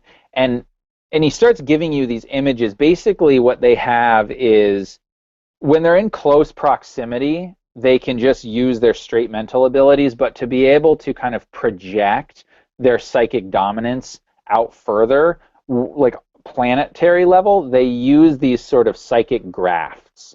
And like if you've ever seen the sci-fi show, shit, what is it called now? The one with Noah Wyle, where like the aliens have invaded, and they have those harnesses. That's basically what it is.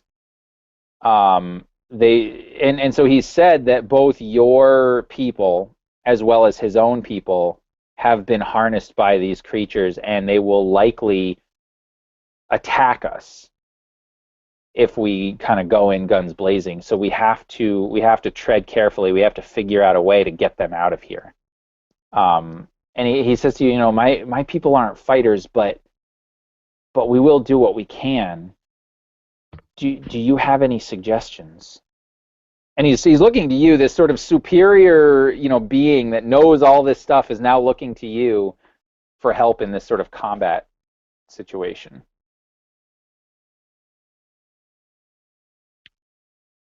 How far do we have to go to reach this pen?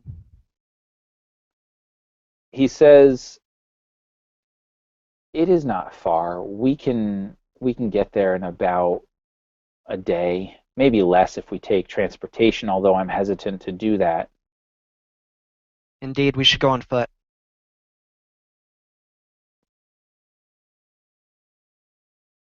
Now that's a long walk. Why would we walk? Why would we walk? I would much prefer to have a car, a tank, a motorcycle, a hovercraft. They'd hear us coming. A skiff, a speeder, a land bike. I mean, give me something for the love of God. Very well. You get. This wasn't part of the agreement. Yeah, you get this sense of amusement actually at as you're mentioning all these land-based or earth-based forms of transportation, and he says that's not how we traverse the worlds and the stars. And again, it's this sort of, it's like he's trying to figure out how to translate this into something that you can understand, and he can't. So you basically just get this image of what your mind kind of tells you is teleportation. They go, but they have like machines that help them do that. But he's like, but I worry because this puts out a lot of energy, and it requires a psychic, connection. And if we do that, the enthrallers may become aware of our presence. Is there a way we can get through? There? How many enthrallers are there? He says, there's just one, but one is enough. They dominate everything around them, and everything will be hostile.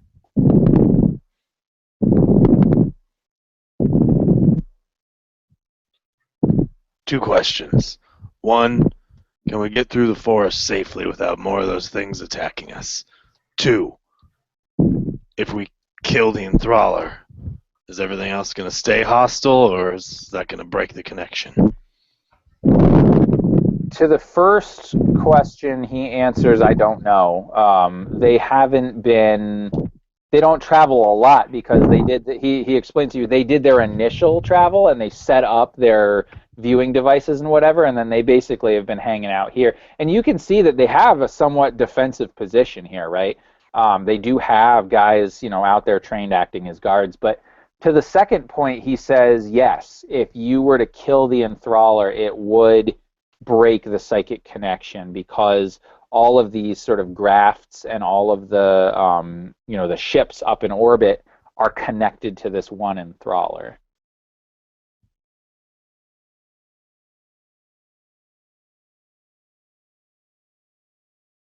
But he also says to you that enthrallers are very powerful and that killing it is much harder than you might imagine. That these guys have been at war with the enthrallers for millennia, and they're incredibly difficult to kill. So it's like we may want to discuss other options.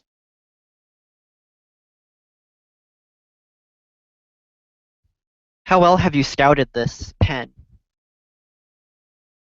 And he shows you the view screen that he's got, and basically he's like, we only have an idea of the exterior of this pen. We have no idea what's in, because basically what they've done is they've sort of turned the ship, the damaged ship, the Far Horizon, into some sort of base or whatever. But that's all they know. There's like a wall, is kind of like wall around it, and then it's connected to that ship. But that's as far as they know. At this point, Anan is actually going to look at Theodore, of all people, and say, could you get us through that? Quietly? He looks down at his rather large sausage fingers and goes, I don't know about quiet, but I could probably do some breaking and some entering if need be.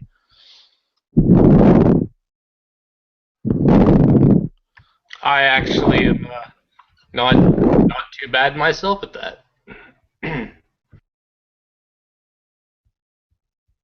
And at that, he gets a little bit excited, and he says, and we can offer you assistance. We can back you up. He mentions obviously that he does have some soldiers. His men don't like to fight, but when they need to, they will. But he also says that if you can get as close as you can get, they can then use the teleporters to kind of get inside if they have to, and hopefully quickly get back out. But what his main concern is how to get the grafts, how to disable these grafts or get them off, or somehow get his people out without getting killed. So do they actually have grafts in them, surgically put into them? Yep. Oh, I He see. mentions that specifically. Yeah, that it basically connects to their spine and the base of their brain, and creates basically a psychic link. And these are mechanisms, right? Like little machine grafts that are grafted into them. Well, yeah, well, they're both actually. They're mechanical and they're also biological. It's as if it's like maybe a parasite that is kind of fused with mechanical technology to allow this kind of enhancing of its power. Yeah. What if your men made a distraction and drew the enthraller away while we entered through the side? Said, unfortunately, that's not likely. One of the men of your crew, and he says your crew, but you understand that to mean the Far Horizon, is sent out for those types of things. You see, the enthraller doesn't go out himself. And you actually would know that there was a sniper as part of the crew, a former colonial marine named Ulit Bayan, that was part. And so what they're saying is that he's sort of the enforcer, and he gets sent out whenever there's trouble, and he's damn good at what he does.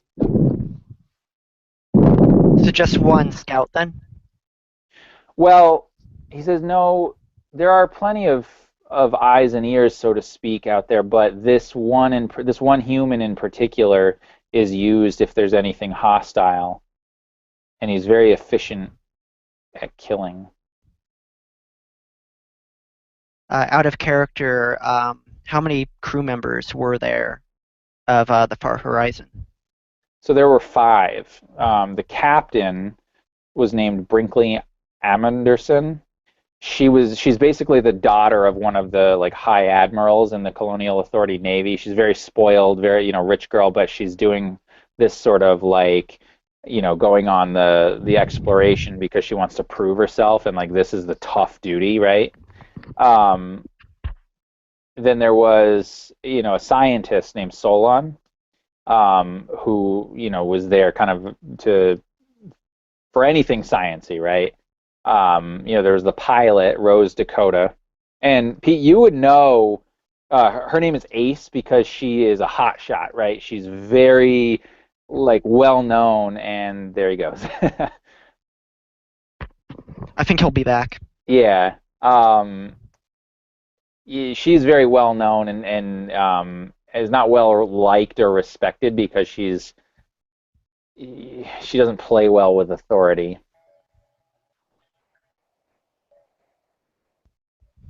All right. Sorry, I apparently dropped. Apologize for that. That's okay. Google is awful. So anyway, yeah, there's the hotshot pilot Rose Ace Dakota, and then there's like a well-known deep space explorer known as Kevin Cooper. And I mean, everybody in the Colonial Authority knows of Kevin Cooper. This guy is, I mean, he's old at this point. He's probably in his 60s or 70s, but man, he is just cut. Like he is, he's got the physique of like, somebody in his 20s. This is the guy that when you have issues, you send him out. So there's 5 crewmen altogether. I send a question to the Gray leader. How many men have you lost? And half a dozen. There's about 6 of his men. What do the enthrallers do with them? He says ultimately they're trying to seek whatever knowledge we have of technology, of them, strategic plans, whatever we can do. They will, of course, enslave the humans. Us, they tend to use and get what they can and then kill us. So ultimately, when he's extracted all the information he can from my men, he'll find us. He'll use his men, his enthralled sniper and your friends to kill us. Then he will take them back aboard his ship and move on to the next world.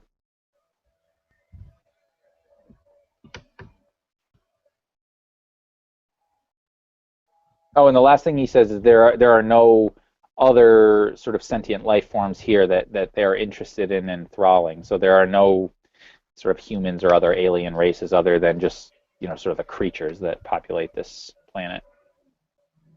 I send an image of the kind of stun ray that we saw their soldiers use, and I say, would that work against the enthralled?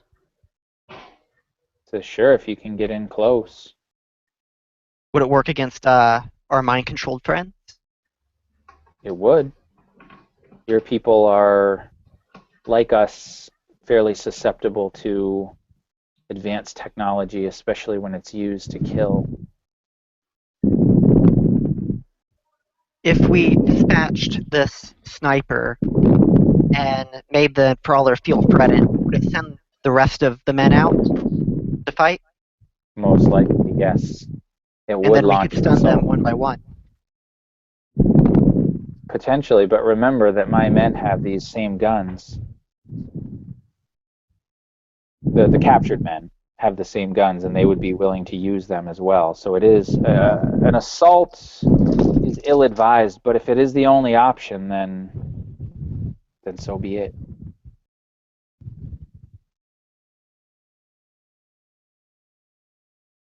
I look at my companions. Do they have any further questions? There's got to be another way.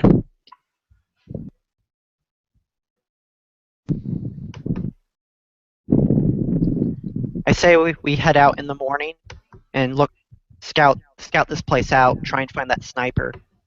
And then we can worry about what happens next. That sounds good to me. All right. We might have to plan on our feet once we get there. Have a Okay. better idea of the situation. Yeah. All right. Absolutely. So you guys kind of want to hunker down for the night, rest up, have provisions or whatever, and back at it in the morning. Yeah, if I get rest for 10 hours, I am messed up. Mhm. Like, I mean, I don't mean to sound like a wuss or slow down the party, but No, and they actually will offer you medical advice. They will offer you medical help, heal up your wounds. okay, Certainly. well, I mean, anything I can get because yeah, I need the I don't want to continue the game this way. No, of course. Yeah, no, So, definitely. They'll definitely do that. And they also they have a few devices that they find that they've actually found in their travels. Some they took off of the ship before the enthrallor got to it, and others they've had that they give you that they might help. So we have a couple of like random ciphers that they give, and one of them, and it's on page 353 in the physical book. It's an image projector. So that's cool because that can basically project an image. And let me see if I can find it here. Image projector. which do we know which one of the scenes it is? No, but if you want to roll a percentile, we can find out. Oh, I'd be more than pleased to, sir. All right, and boom, we got a 48, sir. A 48. beautiful pastoral scene. Aw, that's nice. Well, I don't know. Kind of sucks, but all right. Well, a 50-foot cube of it. Yep. All right. One of you two guys, please take that. I don't have any need for that. I actually don't have any room for any more ciphers. I've built all of them into my body for now.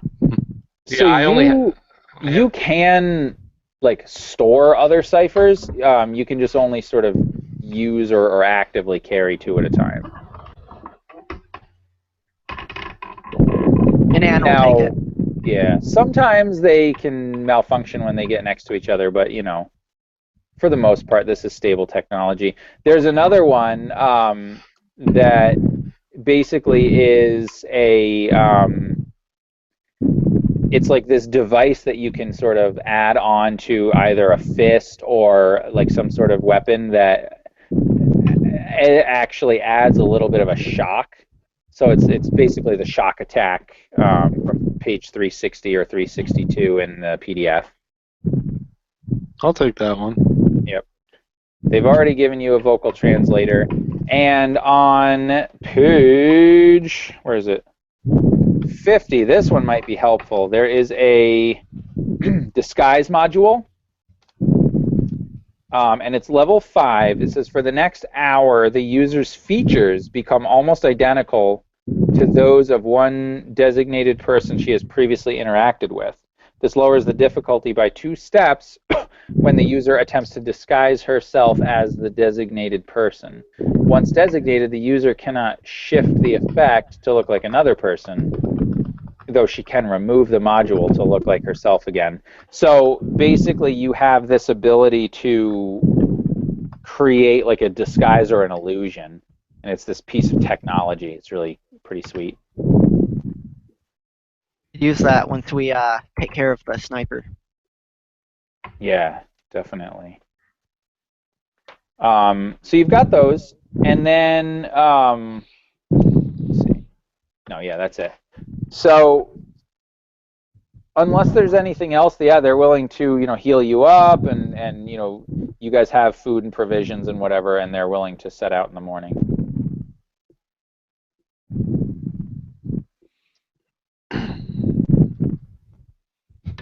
The only other thing I could think of would be asking about my ship that has since been crashed into the ground. Do I have any hopes of ever getting my ship back? They say sort of depending on the sort of condition of, or sort of what happens, right? Because if you're able to destroy the enthrallers, sure, then they've got plenty of time to help repair the ship, but they're more than willing to, let you, take you off the ship and get you home. Or take you off planet, I should say, and get you home. Yeah, after I crashed my ship into their planet because of some evil son of a bitch. Now, I want recompense. I'll be waiting. Yeah. We'll be waiting on the planet with them. Yeah. Okay, that's fine. Okay. So I guess I'll rest. yeah. So you wake up kind of halfway through the night, and you realize that you're sort of strapped down to this table, and they're about to probe you. No, just kidding. They're not going I to was probe about you. to be like, what? Whoa. Yeah. I didn't No. sign up for all this. Hey, You listen, feel that's what the cold Grey steel do. on Uranus. Yeah, they probe you. They like to probe humans. It's surgical steel. They use a lot of lube. Just smile, grit your teeth, and let it happen. No, but in all actuality, you do wake up with these weird, like, metallic pieces under your skin. It's really strange. No, just kidding. Hey man, Theodore, if they give me a power too, then I'm all right with it. Theodore already has metal grafted all over his body, so he wouldn't even notice. But except when his cybernetic stuff starts acting weird, and then it's like, oh no, what's going on? No, so I'm just waiting for Micah to get back. But yeah, so it's gonna be a showdown.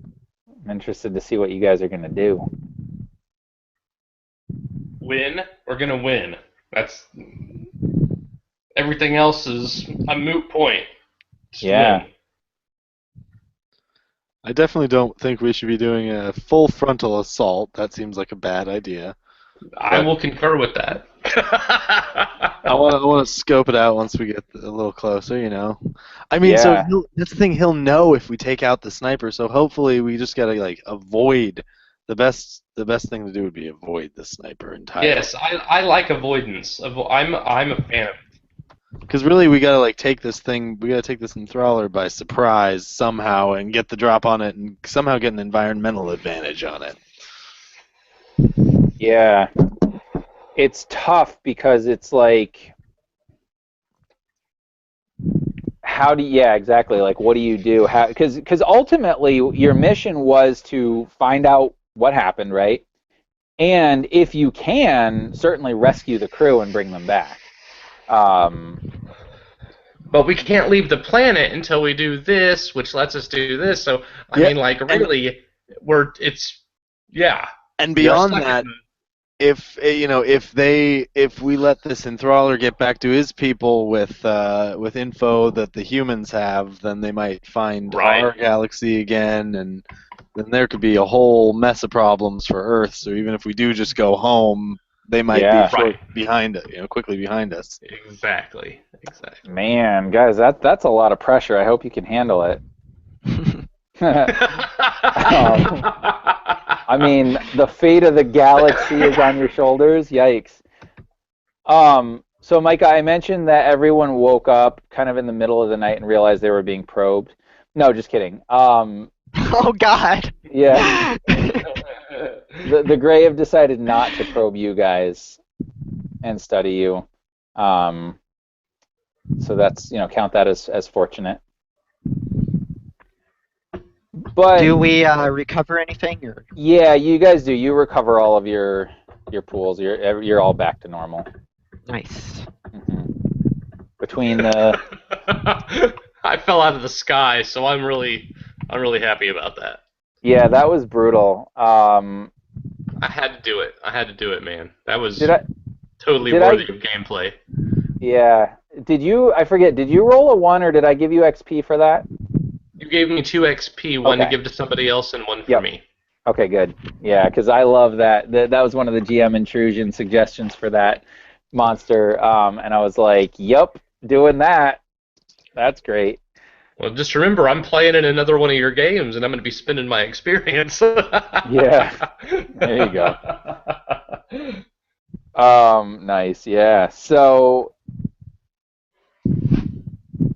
you guys wake up the next morning unprobed.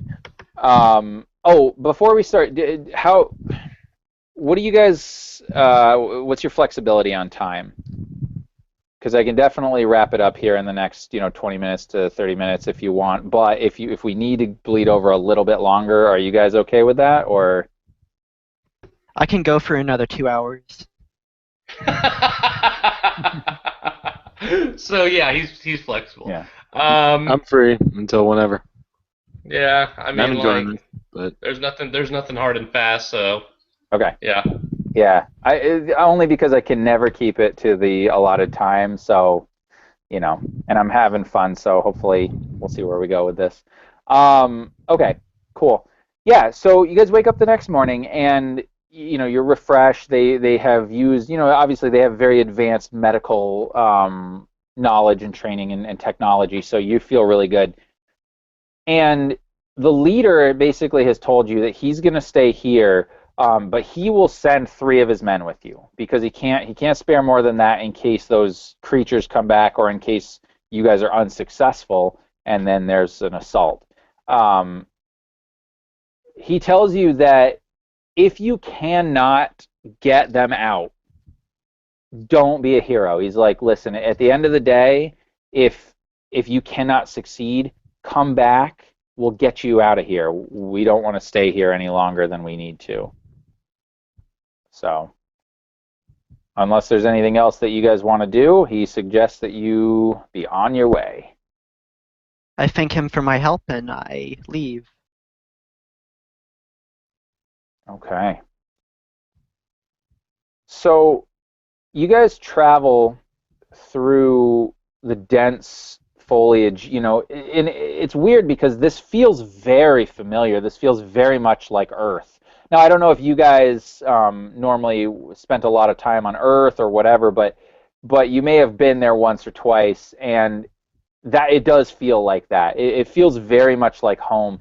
And as you're going through the jungle or this dense sort of forest, it it's kind of nice. I mean, it's hot, and there's bugs and so that kind of sucks. But like, you know, it's somewhat pleasant. Like you could see this being a really great place to colonize, and certainly the colonial authority would want to do that. But of course, that starts getting you thinking about, oh shit, we've basically become, we're now in the middle of these two alien races that seem to be at war with each other. What are we going to do? And this is all kind of weighing on your mind as you're getting ever closer to this facility, and you travel throughout the day without incident. But So, go ahead. okay, I was gonna say, actually no, continue on. There's something I Okay. want to do like before we reach the place, but Yeah, yep, absolutely. So you travel throughout the day without incident, and you're sort of getting on towards late afternoon. The sun is going to start to go down here soon, and the Gray turn back to you and they say, we're still about 4 to 5 hours away from the compound. We have a few options. They basically say to you that you could continue on and approach the facility at night because it would be nighttime at that point. You could potentially set up their little teleporter devices right now and teleport yourself in close, but that will definitely alert the enthraller to your presence. Or you could go on for a little bit longer and then make camp at nightfall. And they're wondering what you want to do.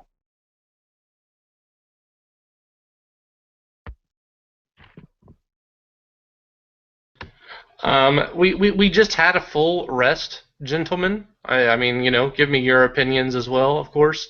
But I suggest we maximize this journey. Uh, uh, do we see any reason not like to stop? we'd give away our element of surprise.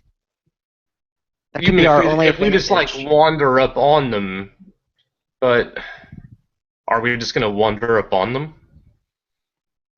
I say we take a slow, cautious approach, try to find a weakness within the perimeter of the compound and figure out a way to get in and see if we can do something to shut down the enthraller's power to take over all of our comrades and the little gray hobbits. I look at our gray hobbit friend, and I think him the question of how close could you get us? Could you get us inside with the teleporters? And yeah, they could teleport you right inside the compound if you want. That's going to be extremely dangerous, but they can certainly do it. Could you And- teleport us out of the compound? Yeah, so the way it works basically is that you basically will have this mental connection with the teleporter, and physically the way it works is you have these little like discs, right? And so you'll put a disc down, you'll step on the disc, it'll open up and like teleport you, and then on the other end, you put the disc down and you teleport back. So yeah, they could do it for sure.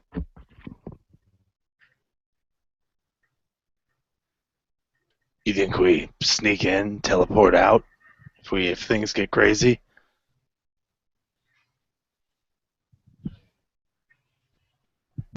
I'm fine with that. We're not in my ship. This isn't my element. I'm trusting in the two of you. And the gray tell you that they're very hesitant, that they don't want to go in like that they would prefer to stay back and make sure that if you teleport in, they would basically guard this entrance, right? So that if anything came at it, that you're not like stuck. But they don't want to go in with you.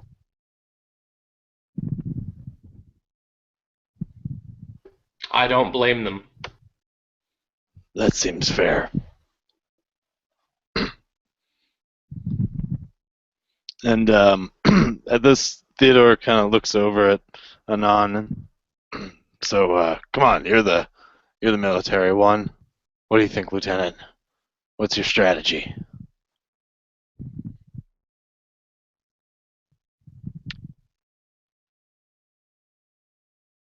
If we teleported inside, we would basically be conducting a lightning fast raid. We could grab.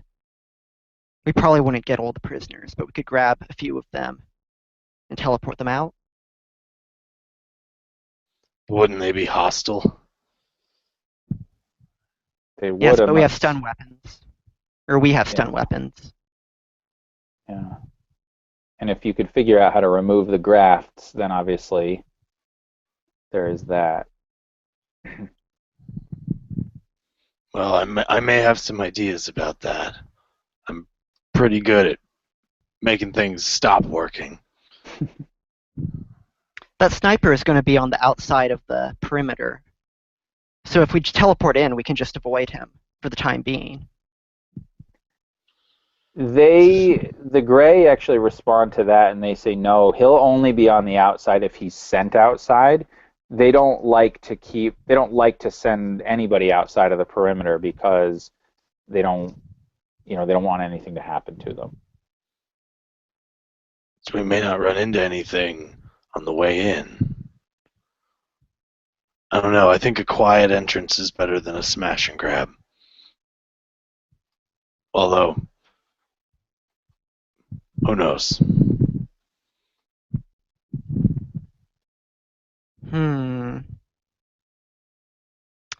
Anan is quiet for a long moment.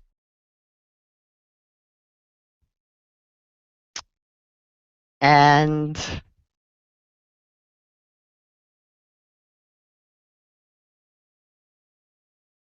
she is quiet for a long moment. That's okay. I'm actually going to interject here for just a minute. And Ann, I will offer you 2 XP, one that you can give to somebody else, to decide to go with your quick strike plan. That you think, you know what, No, I really believe in this plan. I think that using the teleporters to just teleport inside the wall is going to be the way to go. Done.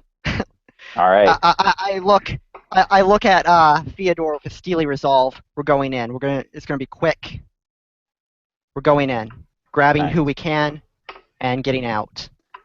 And then I All turn right. to the Greys, Yes, ma'am. and I say, "You're coming with us, though."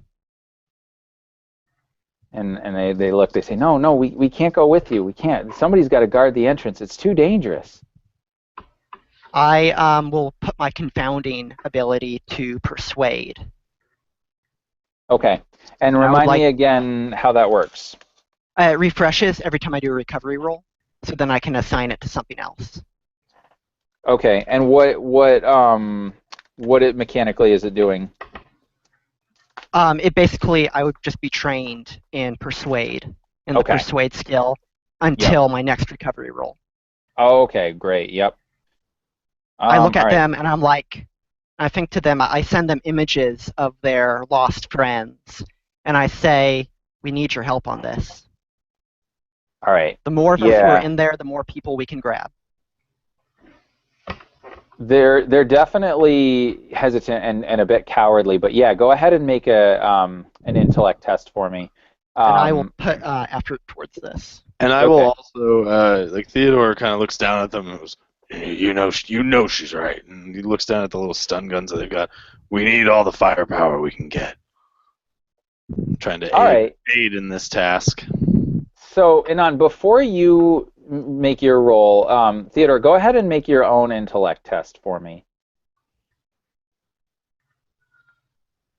Roll the Um, 14. Okay, excellent. So what I'm going to say is that, Inan, that gives you an asset. So they're more inclined to go along with it. So go ahead and make your test as well.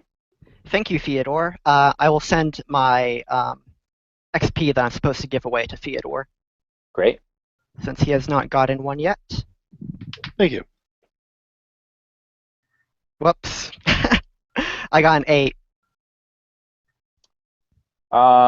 You know what though? That's okay because with all of your abilities and with the help, you actually are successful in persuading them to go with you.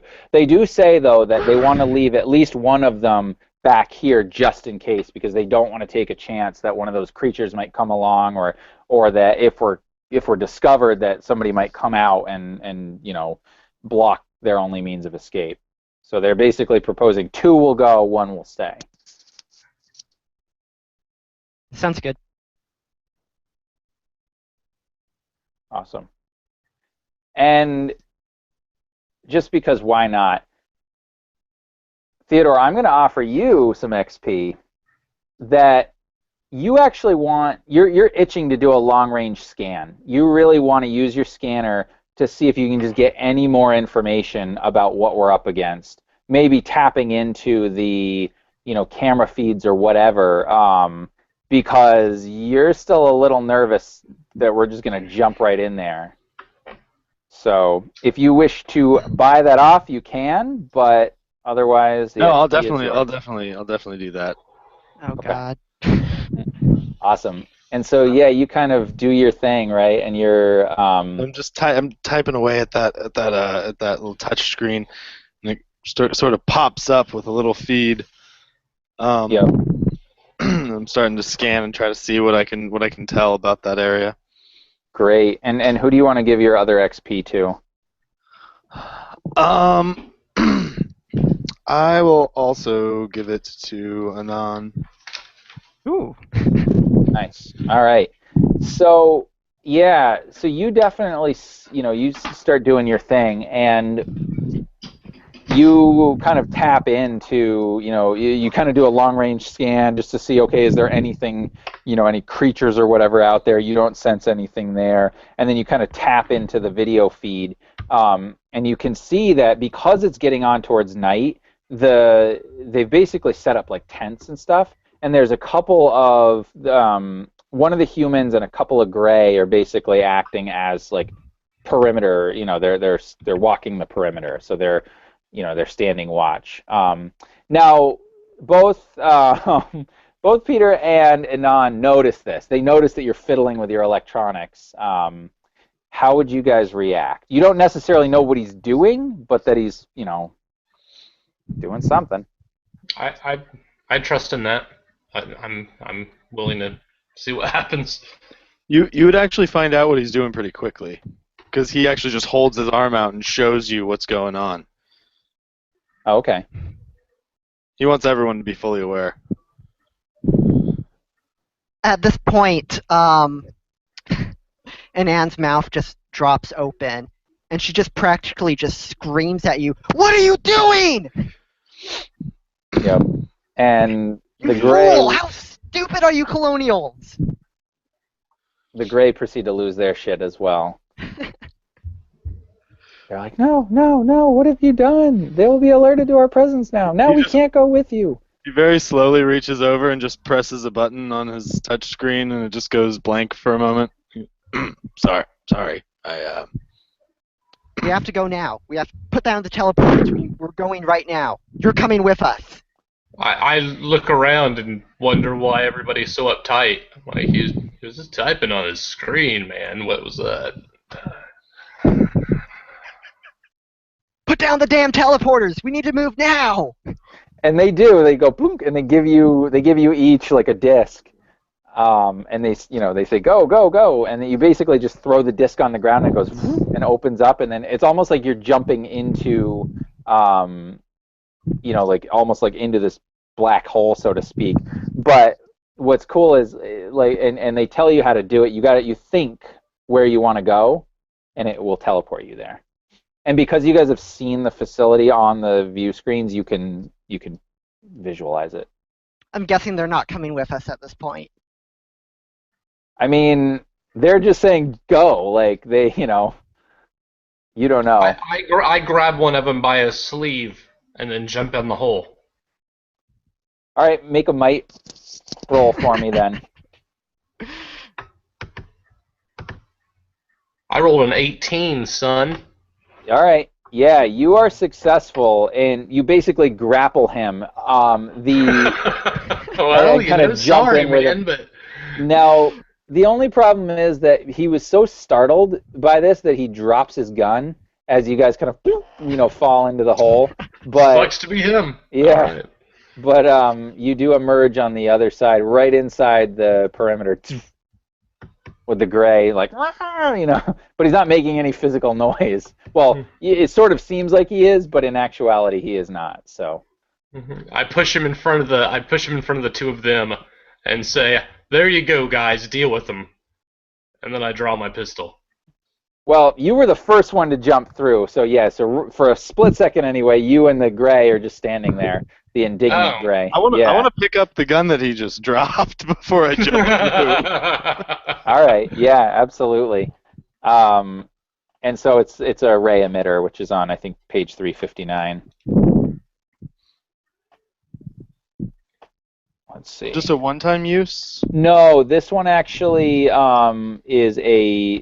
I don't know if there's actually a artifact version of this, but we're gonna say it is. Yeah. So this is a ray emitter, and these were level 4, so you deal 4 damage with them if you choose to use them. Although it's a stunning sort of stun ability, so you don't really deal damage, but yeah. So now that both my companions have gone through, I turn to the remaining 2 Grays, and I'm like, we have to go now. Move. I'll basically just command them to go through the hole. Persuade? Or I could go intimidate.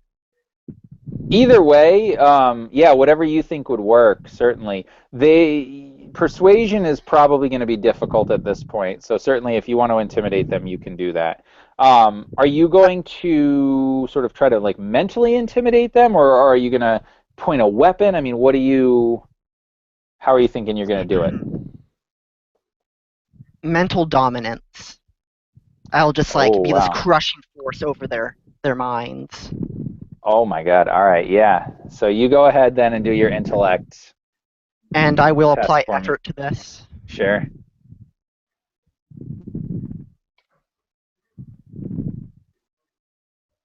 Good God, 5. I will spend an XP to re-roll that, actually. Okay. Good God, 11.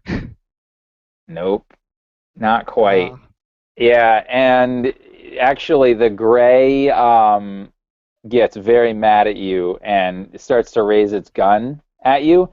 If you want, I'm going to give you the opportunity to make a speed test to see if you can quickly get the hell out of the way before it shoots you and jump into the teleporter. yeah. Yep. Um, it's not particularly bringing its gun up fast, so you think you probably have a reasonable chance. 12. Yeah, yep, you're successful. So you're basically like, oh, and just boom, drop your thing and jump in. But there are two gray now that have not gone with you. Okay. Yeah. Oh dear. So Yep. much for diplomatic relations. Yeah. So you are now all on the other side within the compound itself. And the two adepts immediately feel just this psychic pressure, this oppression, right? Like it almost feels like you're walking through like thick air, like that sort of feeling of like like if you were swimming through invisible jello. It's disgusting. Peter, you can tell that something's going on, but you're more sort of immediately concerned with this little 3 foot gray person who's angry with you now.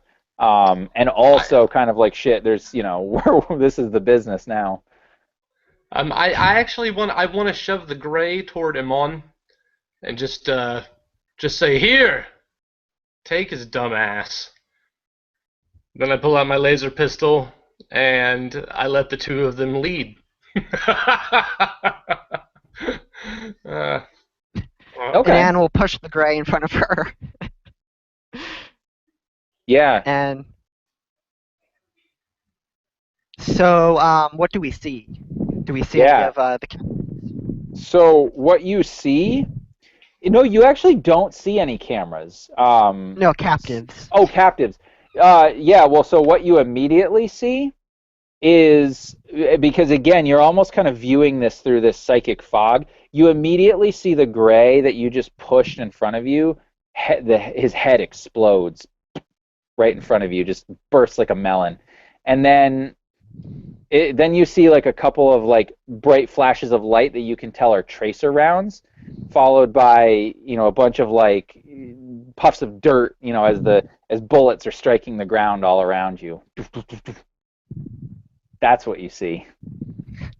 And Right, then so you can tell that there are that somewhere off in the distance is gunfire, and you can actually see the two gray that you saw originally as perimeter patrol running at you guys, but they're a little ways away from you. Is there any cover? Cover! We need cover!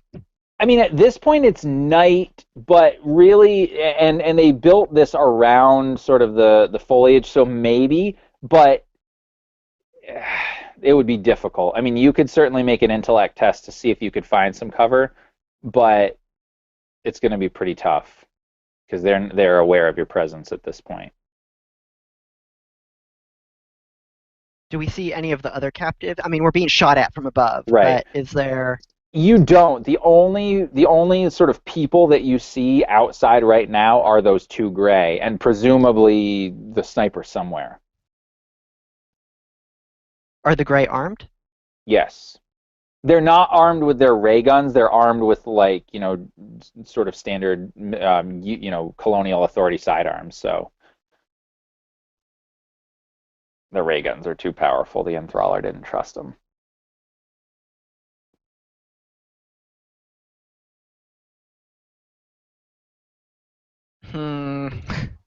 I'm gonna shoot one if everybody's just gonna stand around. So somebody better make a decision, or else it's initiative time, and I'm just gonna blast one. I immediately kind of look around and try to figure out who's shooting the tracer rounds at us. Yeah. Go ahead. As bullets are starting to fly, Anan will kind of step forward as kind of the military leader and she'll start barking orders. Theodore, stun those grays! And I'll throw up a resonance shield on myself. Nice. Yeah, and so Theodore, you also notice that there is a sort of where the sort of fencing connects to the broken ship of the far horizon. There's like a little tower kind of thing. It looks like a makeshift tower, and that's where the bullets are coming from. You can't actually see the sniper, but that's the direction he's coming from. Okay.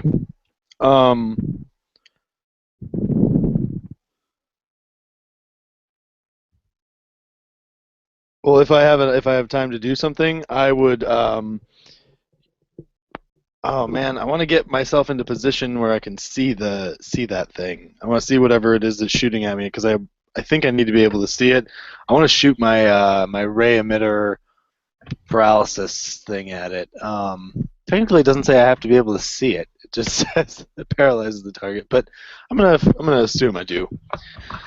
Yeah, well, in this case, if it's just an attack, like a ranged attack, it's just going to be that much more difficult because it's behind cover. You can't see actually what you're hitting, but yeah. No, I'll just okay. So Theodore actually just kind of notes that for a moment and then tries to duck down as low as he can and tries to fire a shot of this stunner off at one of the grays that's shooting at him. Okay, great. Yeah, go ahead and make a speed test for me then. Ooh, 17. All right. So yeah, you are successful.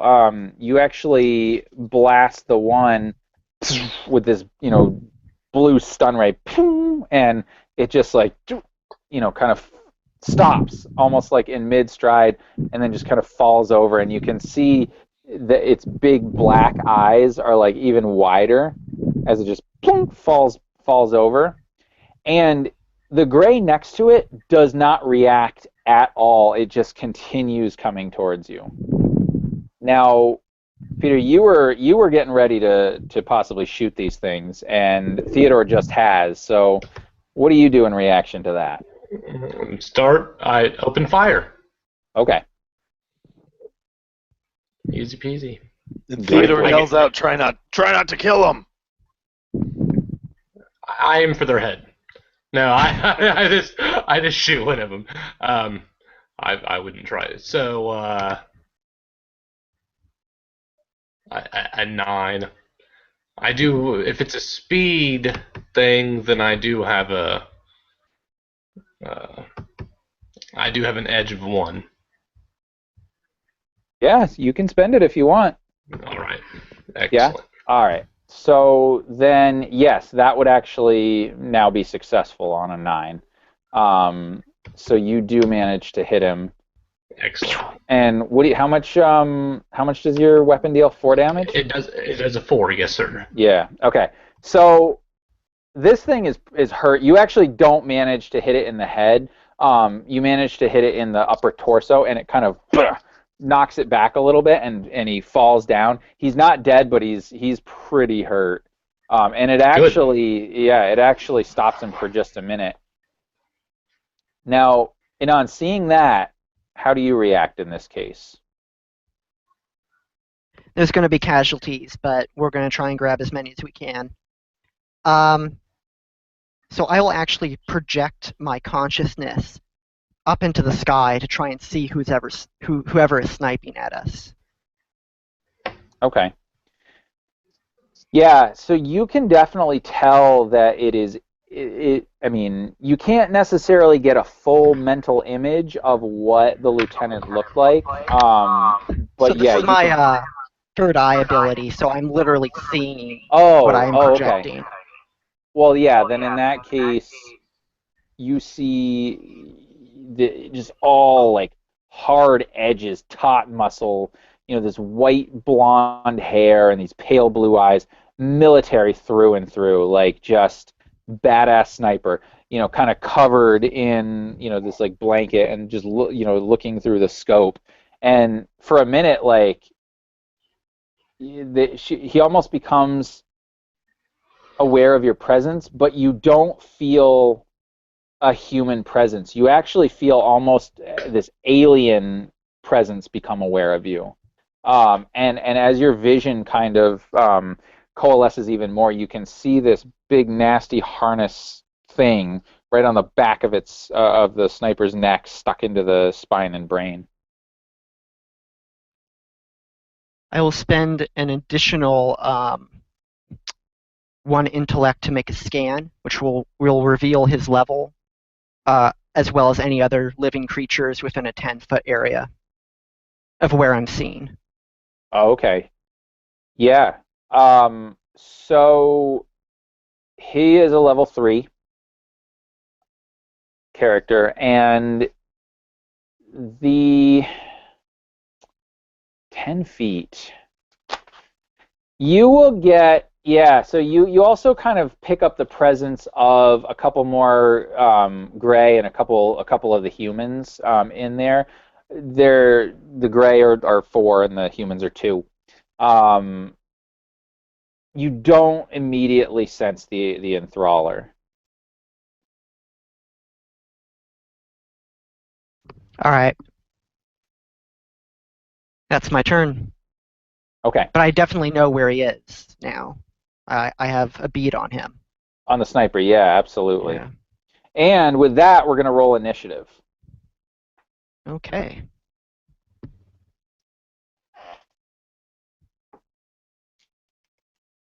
So let me know what you guys get.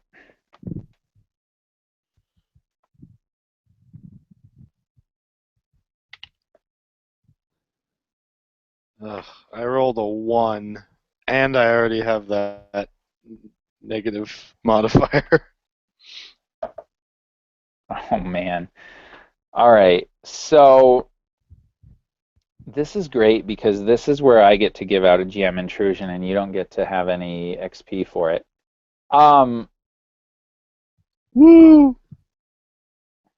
You know what? As you're attempting to act, you actually sort of, whether you trip or whatever, you kind of put yourself out even more in the open, and you immediately feel this pain as you've basically just been shot by the sniper.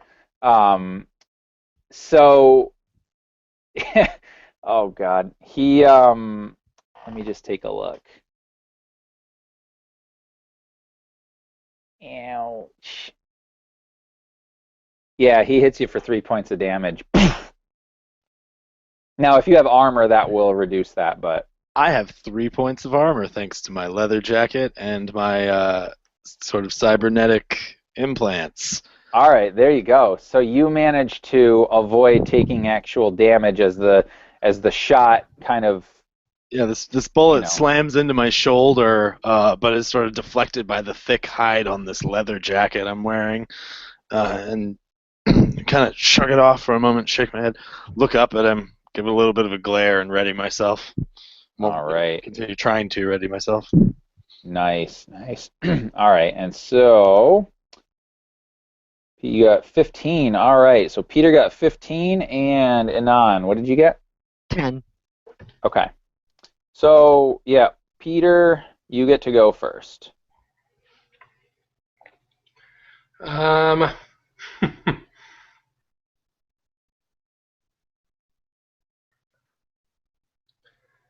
I suppose can I just shoot one of these guys? Yeah, I mean, there's one gray left, and then there's the sniper. And I have no idea where the sniper is shooting from. No, you do. You can definitely tell where he's shooting. You just can't see him. Okay.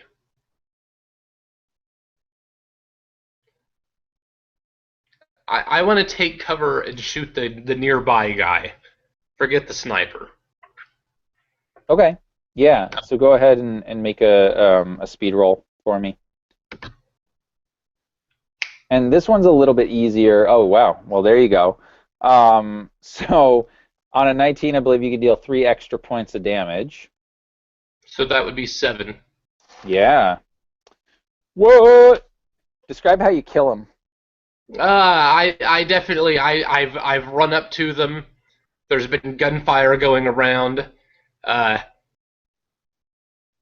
I want to do the most stereotypical trope thing in the world. I hide behind a tree, he shoots, and then I just step around and shoot him. All It's right. done, like 1980s Columbo style.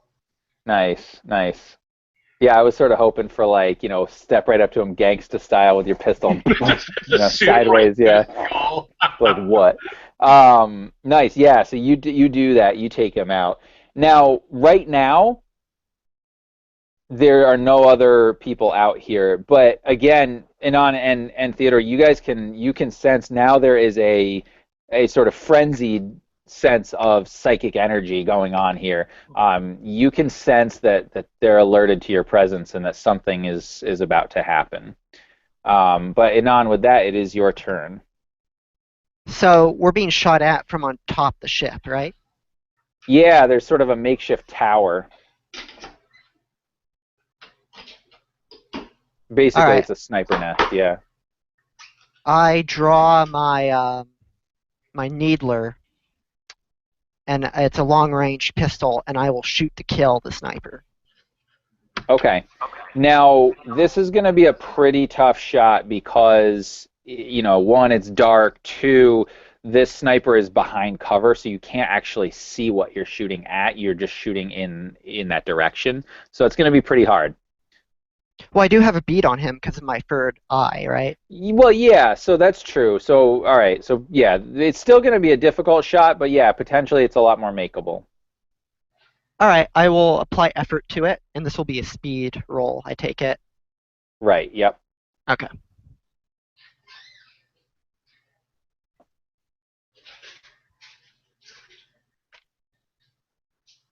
$15. Oh, yeah, you get him for sure. So that's 2 points of damage. Okay. Yeah, and sort of your mental ability, you can see you do strike him, but you see that the little kind of needle or projectile that fires out of your gun lodges itself into this like leather kind of jacket that he's wearing. It seems to kind of stun him for a minute, but it doesn't seem to have hurt him. All right. Yeah. And a needler's a light weapon, right? It is, yes. Okay, so you immediately get one step less difficulty anyway, so that's pretty cool. All right, but now it's the sniper's turn. So since you just shot at him, he's going to shoot back at you, Anon. So go ahead and make a speed defense roll for me. Oh dear. And again, he's definitely got the beat on you, so he knows where you are. So Yeah, I'll apply effort to this too. okay. Because I don't have any armor. So All right. 18. Yeah. All right. So you definitely managed to avoid his shot. He fires at you, and partially because he's distracted by having just been shot himself. You manage to kind of dodge out of the way as a bullet comes flying past you. And it's at this point, Theodore, before you're able to act, you see movement coming from the ship, and you see figures coming out. What are you going to do?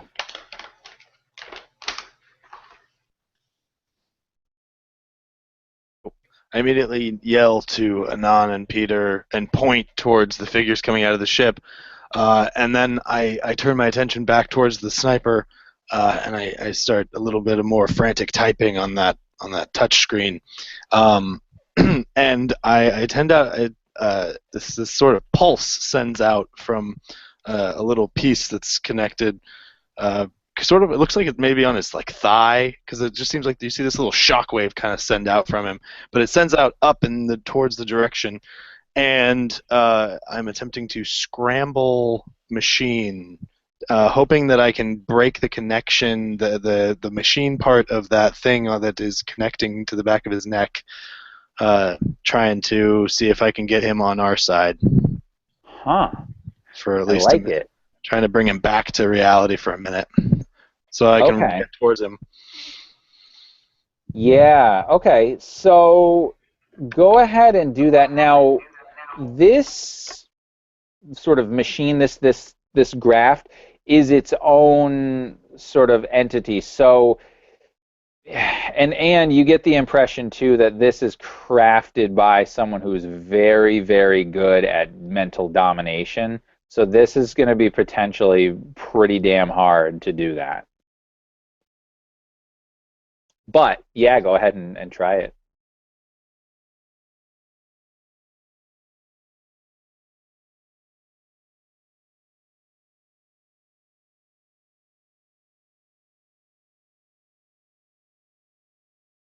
Oh, there. Sorry, I was muted. Just so you know, this actually, I think it just does it because it doesn't say I need to roll for it. It just says you render one machine within short range unable to function for 1 round, and Oh, it's like nifty. one of those abilities with 2 intellect points.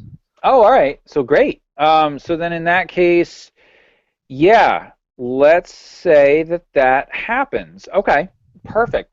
So something changes, and on your vision changes. You actually see the sniper slump for a minute, and you see blood kind of, not a lot, but just a little bit kind of pouring out of his nose and a little bit out of the corner of his eyes and a little bit out of his ears. Um, but he seems like he's temporarily unconscious. And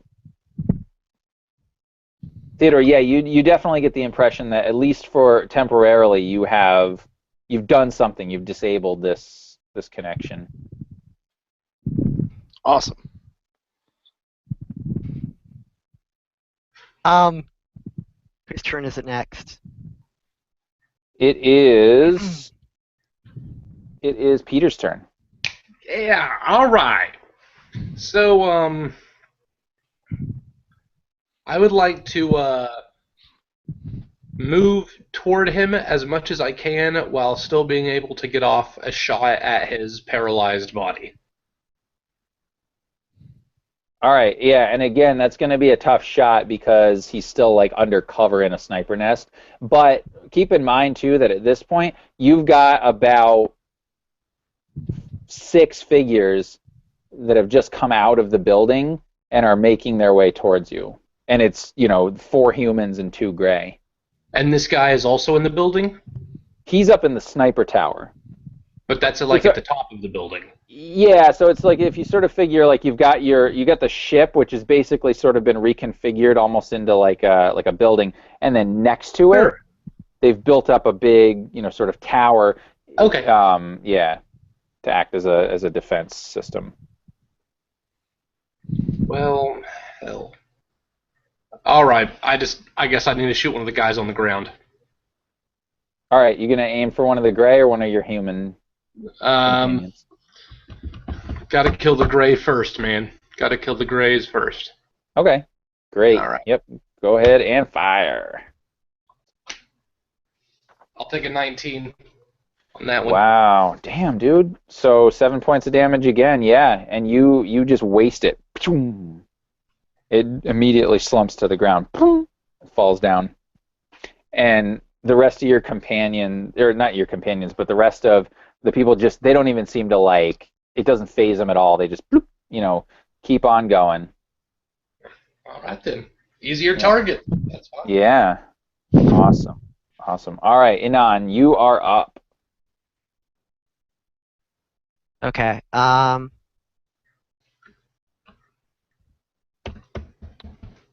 the people who are approaching us armed? Yes, they are. With what? So 2 of them have basically like a machine gun. The rest of them just have, standard issue sidearms. Right. Well, pulling my consciousness back into myself, I will now use. I'll project my psychic energies into the machine gun that one of them is controlling and scramble that, make it jam. Okay. Using the scramble machine. Yeah. Yeah, I guess that would. Yeah. Okay. Great. So they haven't fired at you yet, but yeah, definitely. How long does that ability last? Does it say for 1 round?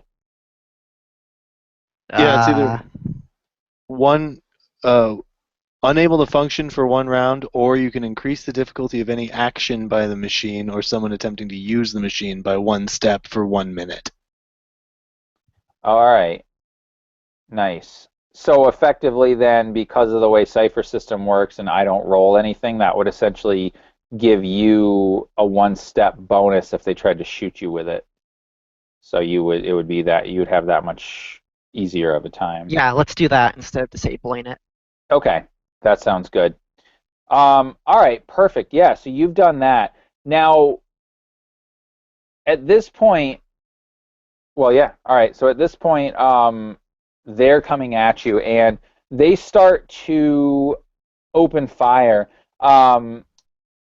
And now that our intrepid pilot is back, I'm going to immediately have you make a speed roll to avoid getting shot by the companions and all that. I fail. I miss terribly. Ouch. I get shot right in the face. All right, so you take 4 points of damage as the other machine gun opens up on you. Now, if you have armor or anything, obviously that will reduce it, but. Okay, so actually I have trained without armor. You were trained in speed defense actions when not wearing armor. So you still failed, but yeah, so that would have basically meant, well, actually, wait a minute. Hold on. So if you rolled 2, no, yeah, you still would fail because 6. Yeah, you'd have had to roll a 6. Okay, that's fine. Yep. Okay. But still, yeah, so that's cool. So yeah, you take 4 damage? 4 damage, yep, so you reduce your might pool by 4. Yep. And then, Theodore, I need you to also make a speed defense roll as one of them's opening up on you. This one actually is the remaining gray, and he's just holding a pistol.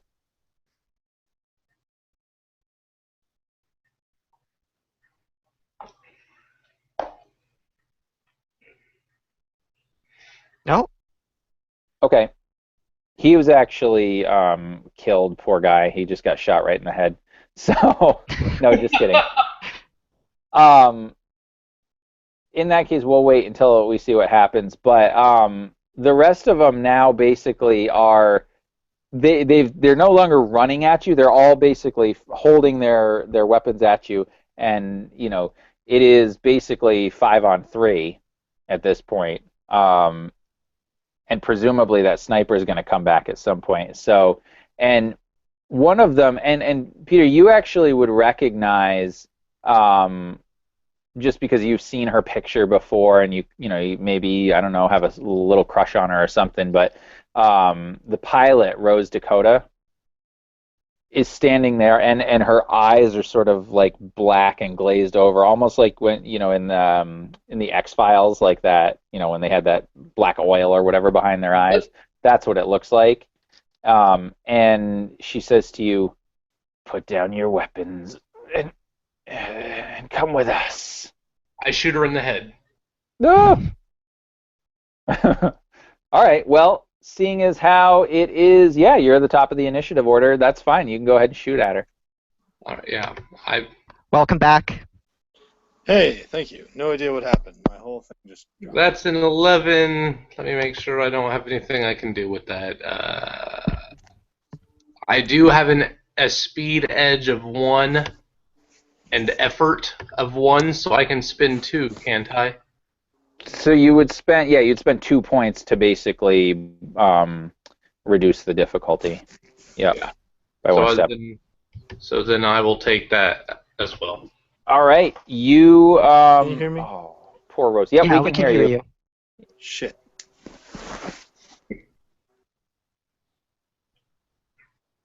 So yeah, you put a bullet or a blaster bolt right through her head, and she dies. She falls down, dead. Yep. Sorry, I don't. Is this I the don't think captain? that oil. No, it's not the captain. It's the pilot. Brinkley, the captain, is you. Yeah, that wasn't her. You actually don't see her. Okay. I don't trust people whose eyes are all black. Sorry. Uh-oh. Yeah, so they're all like that. Not Yeah. my party though, right? No, your friends are okay. Okay, so everybody else has Now, to die. Okay. yeah. Now, Theodore, before you dropped, I was asking you to make a speed defense roll because the bad guys were shooting at you. Oh god, this has become much more of a massacre than I wanted. 20! Nat 20. Love that. Wow. All right. Yeah. So you can have a major effect because you rolled a natural 20. So what, like, do you have something in mind? Because clearly you don't get shot, but something advantageous happens. Can his gun jam? Yeah, that would be fine, certainly. So, yeah, the one of the Greys, their gun jams, and he's now distracted. He's looking at it, sort of like, what do I do? And then you proceed to see Peter shoot one of the humans right in the head and kill her, as she had said, put your guns down and come with us. And at this point, that is where we're at. They are basically holding their guns at you, saying, come with us. And now it is Anand's turn. Okay.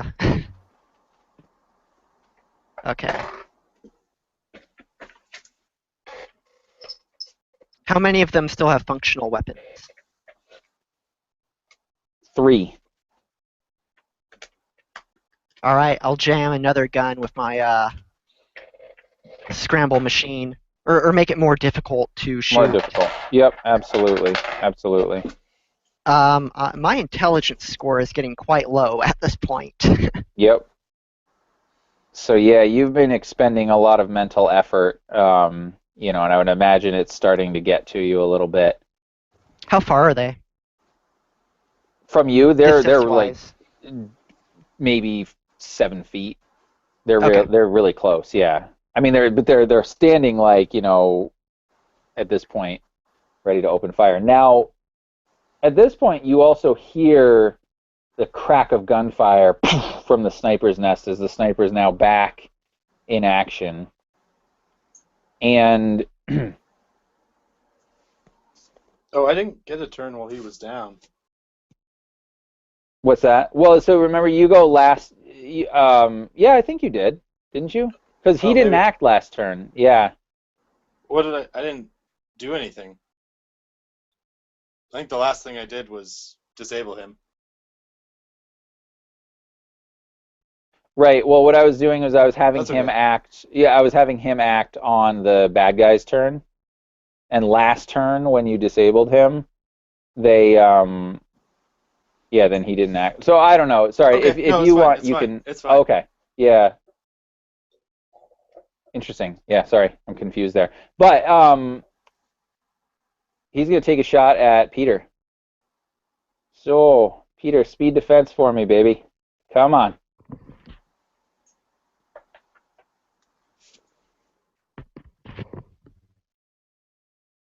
All right. So, yeah. So you take 4 points of damage. Again, as his, or at least, he tries to inflict you with 4 points of damage. Oh,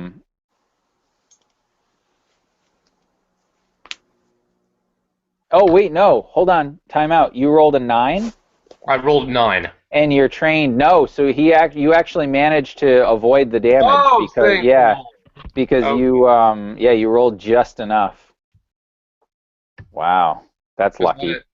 That was getting me close to that. Yeah, definitely. But yeah, you can tell that the sniper is back up again. Now, at this point, Theodore, you start to, like, I don't know if you have some sort of passive scanners or whatever, but you definitely start to feel like there's something coming in. There's some sort of mechanical, something coming this way, coming towards the compound, and it is your action. We are so fucked. Okay. I have an idea. So I want to take this stun gun that I have, and I want to use my tinker ability to try to turn it into more of a stun bomb. I want to see if I can get it to spread out its effect. Like if I can. So it just starts kind of breaking pieces off of this thing and trying to get to the wiring beneath it to try to get something more volatile to happen. Okay. I can do. So what does the tinker ability specifically say? You make a device do something different from its original purpose. For example, a blaster becomes a bomb. A scanner becomes a signal booster for a radio transmitter. A music player becomes a battery for another device. The effective level of the modified device is one lower than normal, and the device is rendered unusable until repaired. I think that means the original device. Yeah. It's a little weirdly worded, but I don't know. Does it say how long it takes? It says action to initiate. Okay. Yes, so that's fine. You can do that, but that will be your action. Yeah. Yeah. So yeah, you're taking some time to do that. Okay. Turned our one stun weapon into a lethal weapon. No, no, it would be a stun bomb. Yeah. Oh, so it'll I just see. I see. Okay. Very good. Very good. I'm gonna take them all at once. So at this point,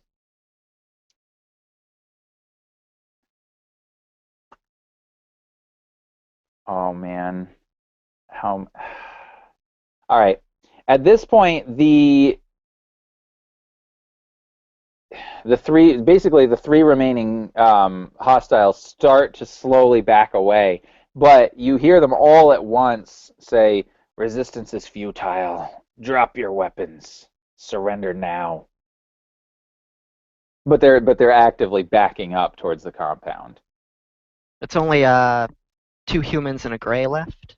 Yeah. And one of the humans is old. You can tell it's Kevin Cooper. The other one is the scientist Solon.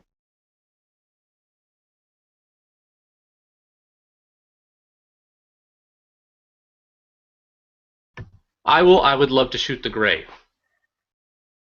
Love to So pop mean. cap at him. Okay. They're just going to come back at us later if we don't finish it now. So yeah, we're a little bit too deep in. And I'll use my edge and effort one more time. Okay. It's the last time I'm going to freaking use it, but I will do it one more time. And Yep. And yet again, you take him out. Damn, that's been 3 19s that you rolled. 3 19s in a row. Yeah. In a row, man. Yeah. I've never rolled like that. That is crazy. Yeah, Dice Stream will do that. Usually it's bad, but in this case it'll give you a string of good ones too sometimes. So yeah, so he's dead. I mean, you kill him again, you've taken out most of them at this point. Next one. Yeah. So they definitely start to retreat, but like you don't get a sense like the normal sort of sense of, oh crap, we're overwhelmed or a panic that normal people in this situation would feel. This is an orderly retreat. They're just backing up. Okay, well that's fine. Yeah. All right. Well, Inan, what are you gonna do? I rush over to Theodore. I'm like, Theodore, your personal teleporter. Give it here. I reach out for it. And without even really thinking about it, he just kind of pulls it out and hands it away as he's still working on tinkering with this stunner. Okay. I'm going to use the teleporter. I'm going to teleport up to the sniper's nest. So the way that the teleporter works is it works like you teleported from outside of the thing, so this ring would take you back to where you teleported from. No, I mean his personal teleporter. Oh. His wow, Cypher that he has. Oh no, that's the pilot, isn't it? Yeah, that's mine. Oh, I rushed to the pilot. Oh, okay. I will not give personal teleporter. There is no way in hell. No, sir. Sorry. I laugh. The sniper, we have to take out the sniper. You wouldn't even know I have it. All right. I'm colonial scum, am I? Yeah, that's a good point. Definitely. Okay, I see how it is. Can I do something else with my action then? Yep. Uh,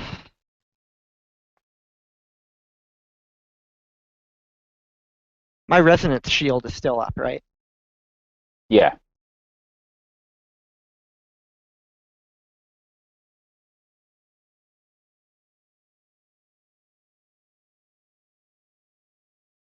Are they shooting at us as they back away? No. Okay. I take the moment to get a quick breather. Okay. And 5 points. Awesome. And I'm gonna give you guys. I'm gonna do a group GM intrusion, so you all get 1 experience. As you see 2 of these sort of ships, similar to what you saw that were shooting at you up outside of the atmosphere, are descending fairly rapidly from low orbit towards your compound. And you, Peter, especially would know that they will be, if they are intending to attack or bomb or shoot this compound, they will be able to do so extremely fast. So you guys have a minute to decide what you want to do. You don't know if they're going to attack, but you know how fast these things go. I get the experience to. Okay, so that gives me an experience, but can I use one to like get away so I'm not involved in the? Yeah, can we cancel this, or Yeah, you could. do we all have to spend an experience to get rid of it, or? Yep, you would. But if one of us spends it, does that mean we're immune to the effects? Sure. Why not? That probably isn't how it works, but yeah, sure. I will spend my experience to prevent this horrible situation from happening. Yep, I do the same. Okay. So if I Austin will show up as then. well for the sake of group unity. Yeah, okay, absolutely. So, yeah, you guys still feel, thanks. You guys still feel this sort of mechanical presence coming in, but yep, back up. So no ships are descending on you at the moment. The sniper is still in the tower, and you've got basically two foes still there. So I forget whose turn it is. Who just acted? I think it's Theodore's turn now. Yeah, I think so. Yeah. Okay, so I'm gonna go ahead and just throw the the scanner bomb or stunner bomb now. Okay. At the deepest concentration of these guys. Well, so there's only the 2 guys that are backing away, and then of course there's the sniper up in the tower. So. Okay. Then I'm gonna I'll lob it at the 2 guys that are backing away. Okay. Yeah. So go ahead and make a speed test for me. This is going to be fairly easy. Okay. I will spend a point of effort nonetheless. Nonetheless, which actually sure. means I have to spend 4 points because anytime I do a speed, I spend an extra point on speed. I have to spend. I don't know. I'm slow. Oh, really? Oh, yeah, because you got a debility or whatever. Ouch. Yeah, and I rolled a 17. Okay. Yeah. You successfully stun them both. You kind of throw this mangled makeshift, stunner pistol, and it explodes in this just, concussive force, blasts them, and it knocks them both down off their feet. And you can tell, like, one of them hits their head and is sort of unconscious. The other one is just laying there, just like stunned, can't do anything. And Theodore lets out an audible, like, almost giggle laugh at this. Like, he just seems kind of delighted, like, and he kind of coughs and composes himself again. Awesome. All right. Well, great. And now, Peter, what do you do? I suppose it's time to shoot another guy. I can't. I mean, I'm. One of the guys that have been stunned. I mean, they're both defenseless on the ground, or are you going to try to go Wait after a the second. sniper? They just like walked out of the forest, correct? No, no. You guys teleported inside the compound. They were in. They were inside the ship. First guy's in there. Okay. Yeah. So at this point, the only immediate threat is the sniper.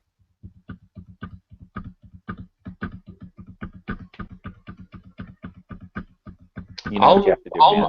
I'll move to the next. I'll move to the next bit of like safety, but closer toward the sniper. I'll take a few rounds to move up to him. Okay, yeah, I mean, you don't even have to take a few rounds. Like, I mean, you could, it's not that big of a compound.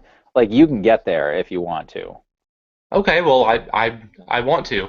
Okay, great. So yeah, so basically what you would do is you would sort of run up and you would be like ascending the stairs if you want to start doing that. Otherwise, you're at the bottom of this like, not stairs, but like a ladder. Um, But you won't be able to actually get into the tower this round. well, but if I do, then I'm open for whatever happens. Well, potentially, but then he would. I mean, theoretically, then he'd have to like come out and like lean down and shoot at you, so it would expose him. Okay, I'll do that. That sounds fair.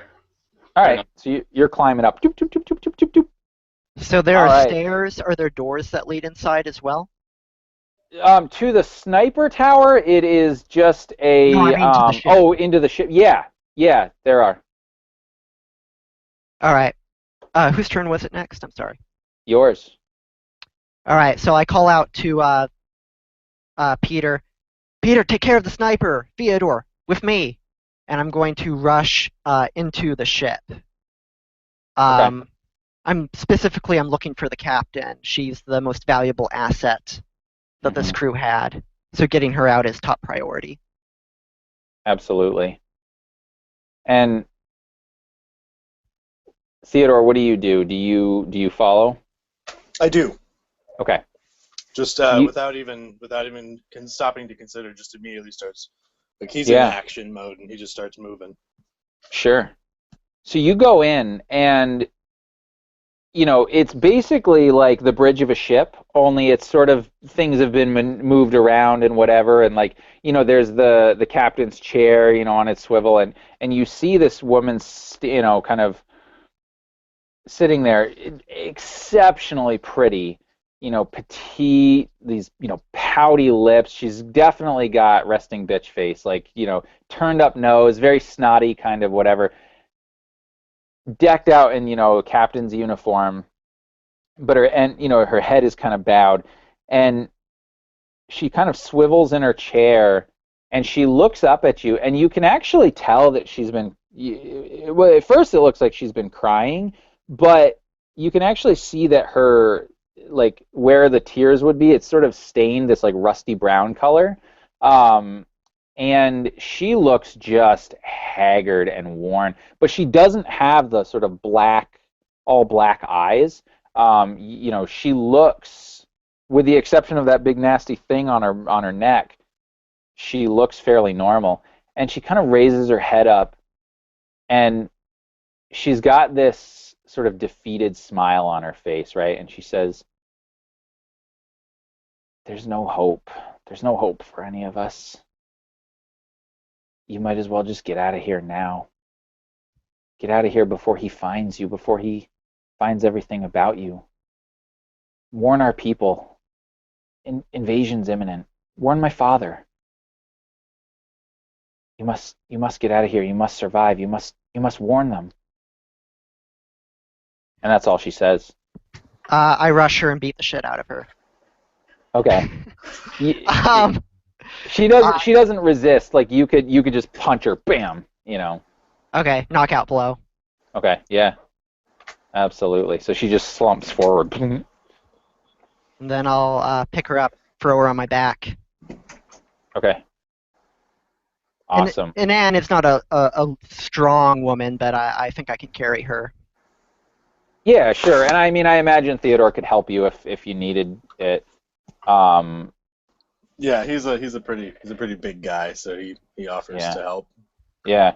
Although you would notice, Theodore, that although this ship has been sort of turned into almost more like living quarters, the computers are still active and they seem to be turned on. And just like in the ship that you guys flew in on, there is the scanners, right? And they seem to be scanning, and you can see two blips on the scanner radar coming in. They look like, very similar signatures to what you guys saw when you were in orbit. I immediately turn to Anon. We have to get out of here now. There's I more coming know. I yell at Fyodor, grab the other unconscious humans and let's get back to the teleporter. Well, and remember too that you guys have the teleporter discs, so you can literally just plunk the disc down wherever you want and teleport Okay. back. Yeah. in. Yeah. So yeah, I run back out. Although is the sniper still active? As far as you know, yep. But you see you see Peter climbing his way up. Okay. He's gonna go toe to toe with the guy. Should we cut to Peter now? Because he's been doing stuff while we were inside.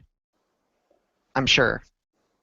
Oh, I'm fine. I'm going after the sniper. I mean, however many rounds that takes. Well, yeah, I mean, Theodore, you can sort of finish narrating what you were gonna say, and then yeah, we'll definitely cut back to Peter. Yeah. Well, I mean, I would just run out to where the unconscious people are, start trying to kind of gather them into one area so that I could plop the thing down. Still kind of keeping an eye on the sniper, trying to like avoid his fire and not to be too obvious if I can. Yeah. Sure. Are we Yeah. taking the unconscious gray with us, or? I mean, it depends. If you. I'm not carrying him, but you should. I mean, if you want to, take him. Yeah. Yeah, absolutely. Yeah. I'm trying to take everyone I can who's unconscious. Okay. Yep.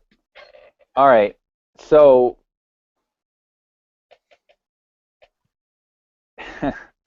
Peter, where do you have your weapon? Are you like sort of climbing up with one hand and kind of your gun in the other, or how are you doing this?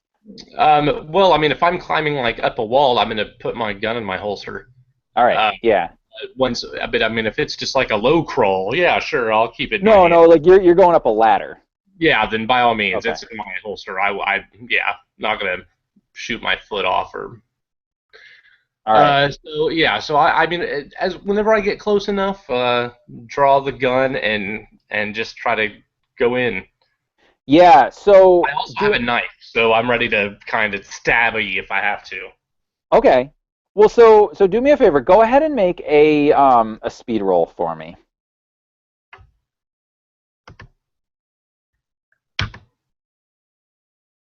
Ah. All right.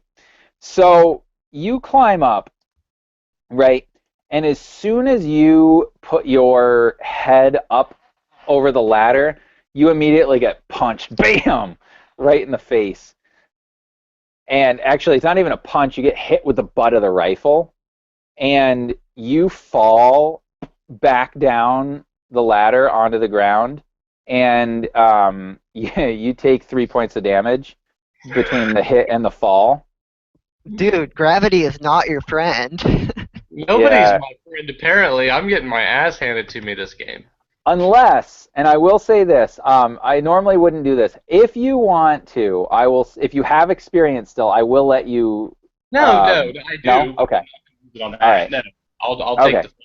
So that happens, and again, and so you're still, the same kind of thing as happened last time. You're kind of stunned, right? So it's going to take you around to get up, but you're still conscious, and you can see the sniper climbing down the tower. He's kind of put his gun back over, and he's got a knife in between his teeth. So he's coming down for you. Can I see him coming down the tower? Yep. Okay, so I want to do that scramble machine again. So I just look over to him and send that little little wave out again hopefully while he's on the tower. Then as I do it, I realize, like, as I'm sending it out, when it's too late, that Peter is just right under him and just fell off the same ladder. So hopefully Peter will move out of the way. Well, Peter can't move out of the way because he's stunned, and yes, the same effect happens. Now, the sniper basically falls on Peter. You don't take any damage, but yes, he falls off the thing, and actually, he falls backwards. And as he falls on you, I mean, his this graft thing is like right up, sort of in your face, like up close and personal. And I mean, you can like see it, and it's weird. It's like this pulsing thing, like it's this mix of just organic matter, and you can see like light and wires running through it. It's very sort of terrifying and sophisticated, and it also seems to it's like a whole separate creature. And it actually, you start seeing like blood spurting out of his neck as you see these spines from this graft start to like remove themselves from his body. I'll kill it. Okay. Direct point blank, put the laser gun against it, pull the trigger. Except you got this big heavy body on you. Oh yeah, Yeah. I guess that's in my face. Yeah, well I don't want to shoot myself in the face, so if I need Yeah. to wait, but is it like letting go so that it can like run away? You don't know. All you know is that it's starting to extract from this guy, and he is like screaming. I want to shoot it at my earliest convenience. Okay. Go ahead and make a might test for me to see if you can sort of maneuver yourself and get your I do have edge on this, but All right. Yeah. yeah, never mind. Yeah. Yep. Nice.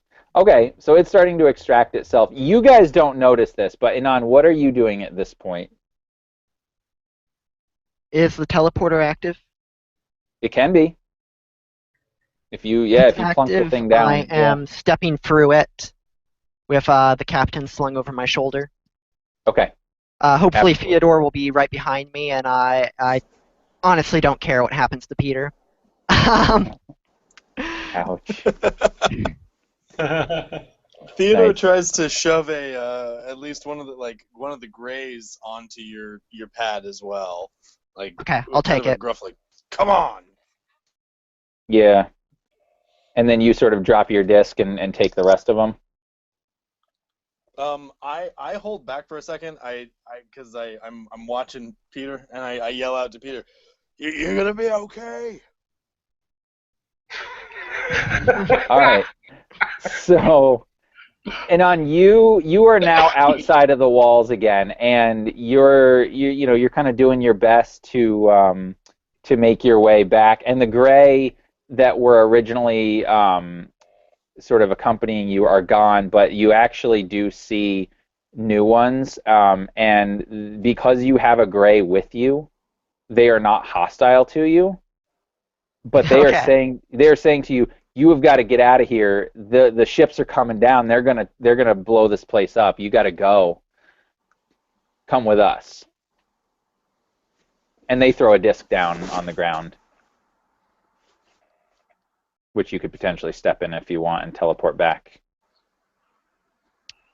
All of us can make that choice? Nope, just Anon. All right.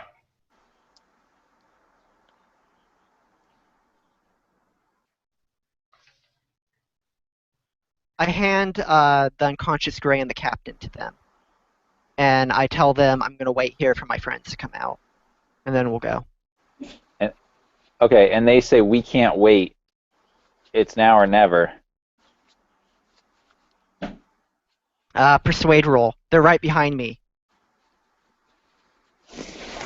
All right, go ahead. 13. No, you just, they seem almost persuaded for a minute, but then they're like, no, because they like look up at the sky and like, nope, we're gonna get blown up if we stay here. and they say, listen, well, if we can, we'll try to get back for you, but they. Okay. I go with them. I want Okay. to say one thing. Unless Peter has basically yelled out help within about 3 seconds of me yelling "You okay?" I jumped on the pad. Like You're that gonna was peace out. it was a very quick like. Right. If you need help, tell me right now. But so I mean, I imagine after a moment or two of this kind of like, no, they're right behind me. I promise. Like, okay, fuck it. Like right as she's getting on, it'd probably pop out. Oh, okay. So Peter, would you have said anything, or are you too distracted and freaked out by this thing? I'm kind of in the middle of something. I Yeah. I All right. imagine my attention was kind of being held captive, as it were. Nice. Yeah, okay. So that's fine. So you managed to get, into the teleporter just as you almost as Anon is running forward, and then they wait, and you guys all kind of get back in. And we cut back to Peter. Peter, you see this thing fully extract itself from the sniper, and the sniper falls over, basically just dead at this point. And I'm going to offer you some XP. This thing is going to attempt to latch onto you. So if you want to allow it, you can gain 2 XP. Otherwise, you can... No, I think I'm going to go ahead and spend one to have it not happen. Okay. So then what I'm going to say then in that case is you don't have to roll. You are able to destroy this graft. However you decide to do that. Wonderful. Awesome. Would that make it my turn? Yes, it would. All right. So here I'm using one of my ciphers. Yep. So I assume that all these grays have taken everybody back to their compound, right? I mean, at this moment, you would have no idea. You just know that this big heavy dude is on you, and you killed this graft that was trying to get on you. All right. So I want to use my teleporter that I have with me, that's my cipher, that's planetary, and I will just... I imagined it was a long, slender crystal inside a little...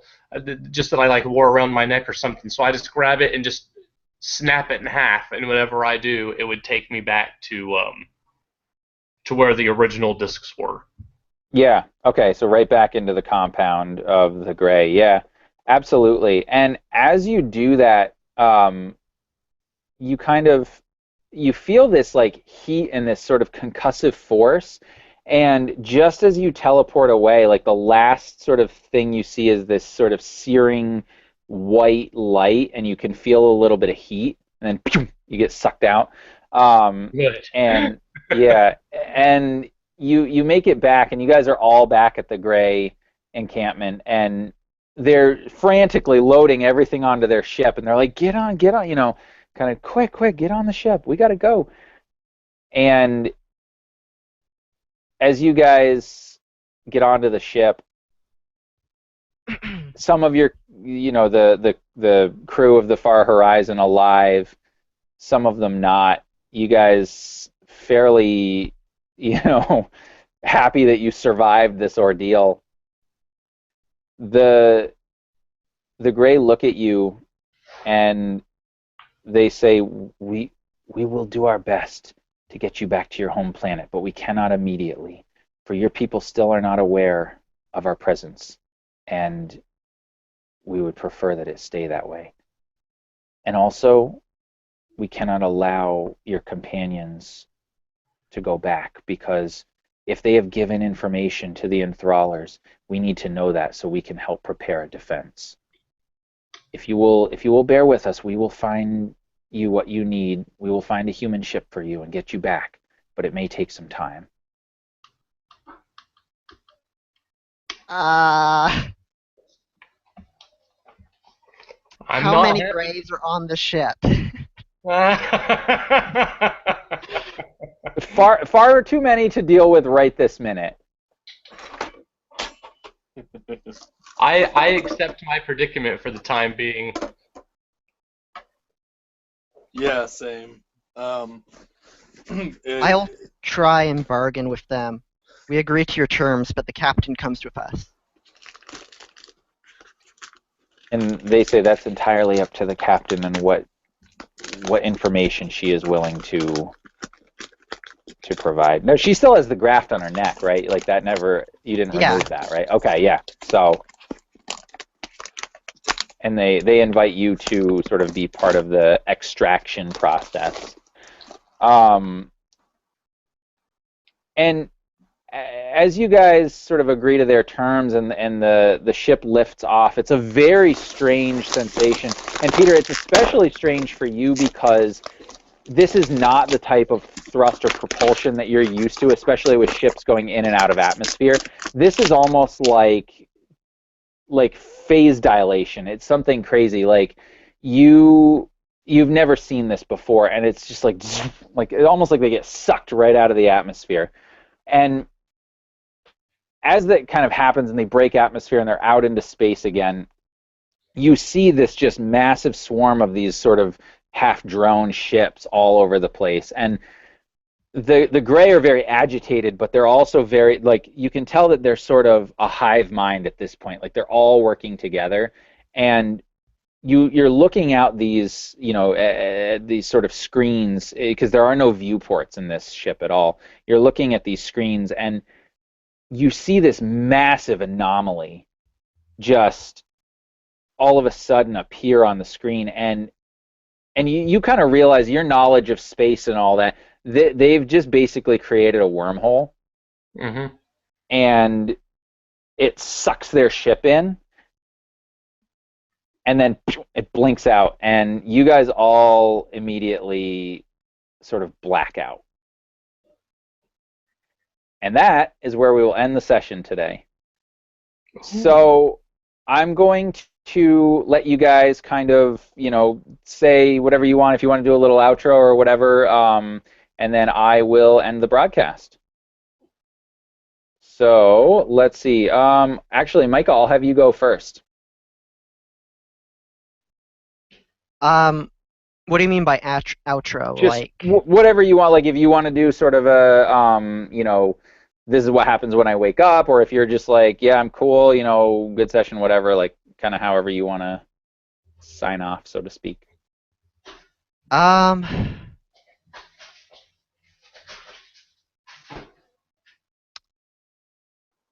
Would you like an example? Yes, please.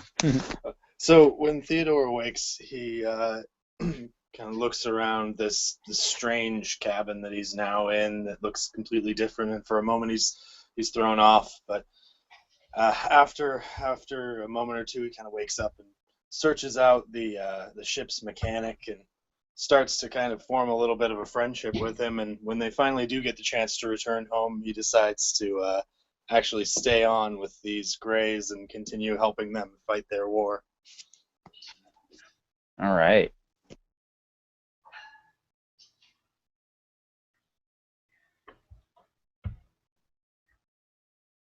Cool. Peter? All right, yeah.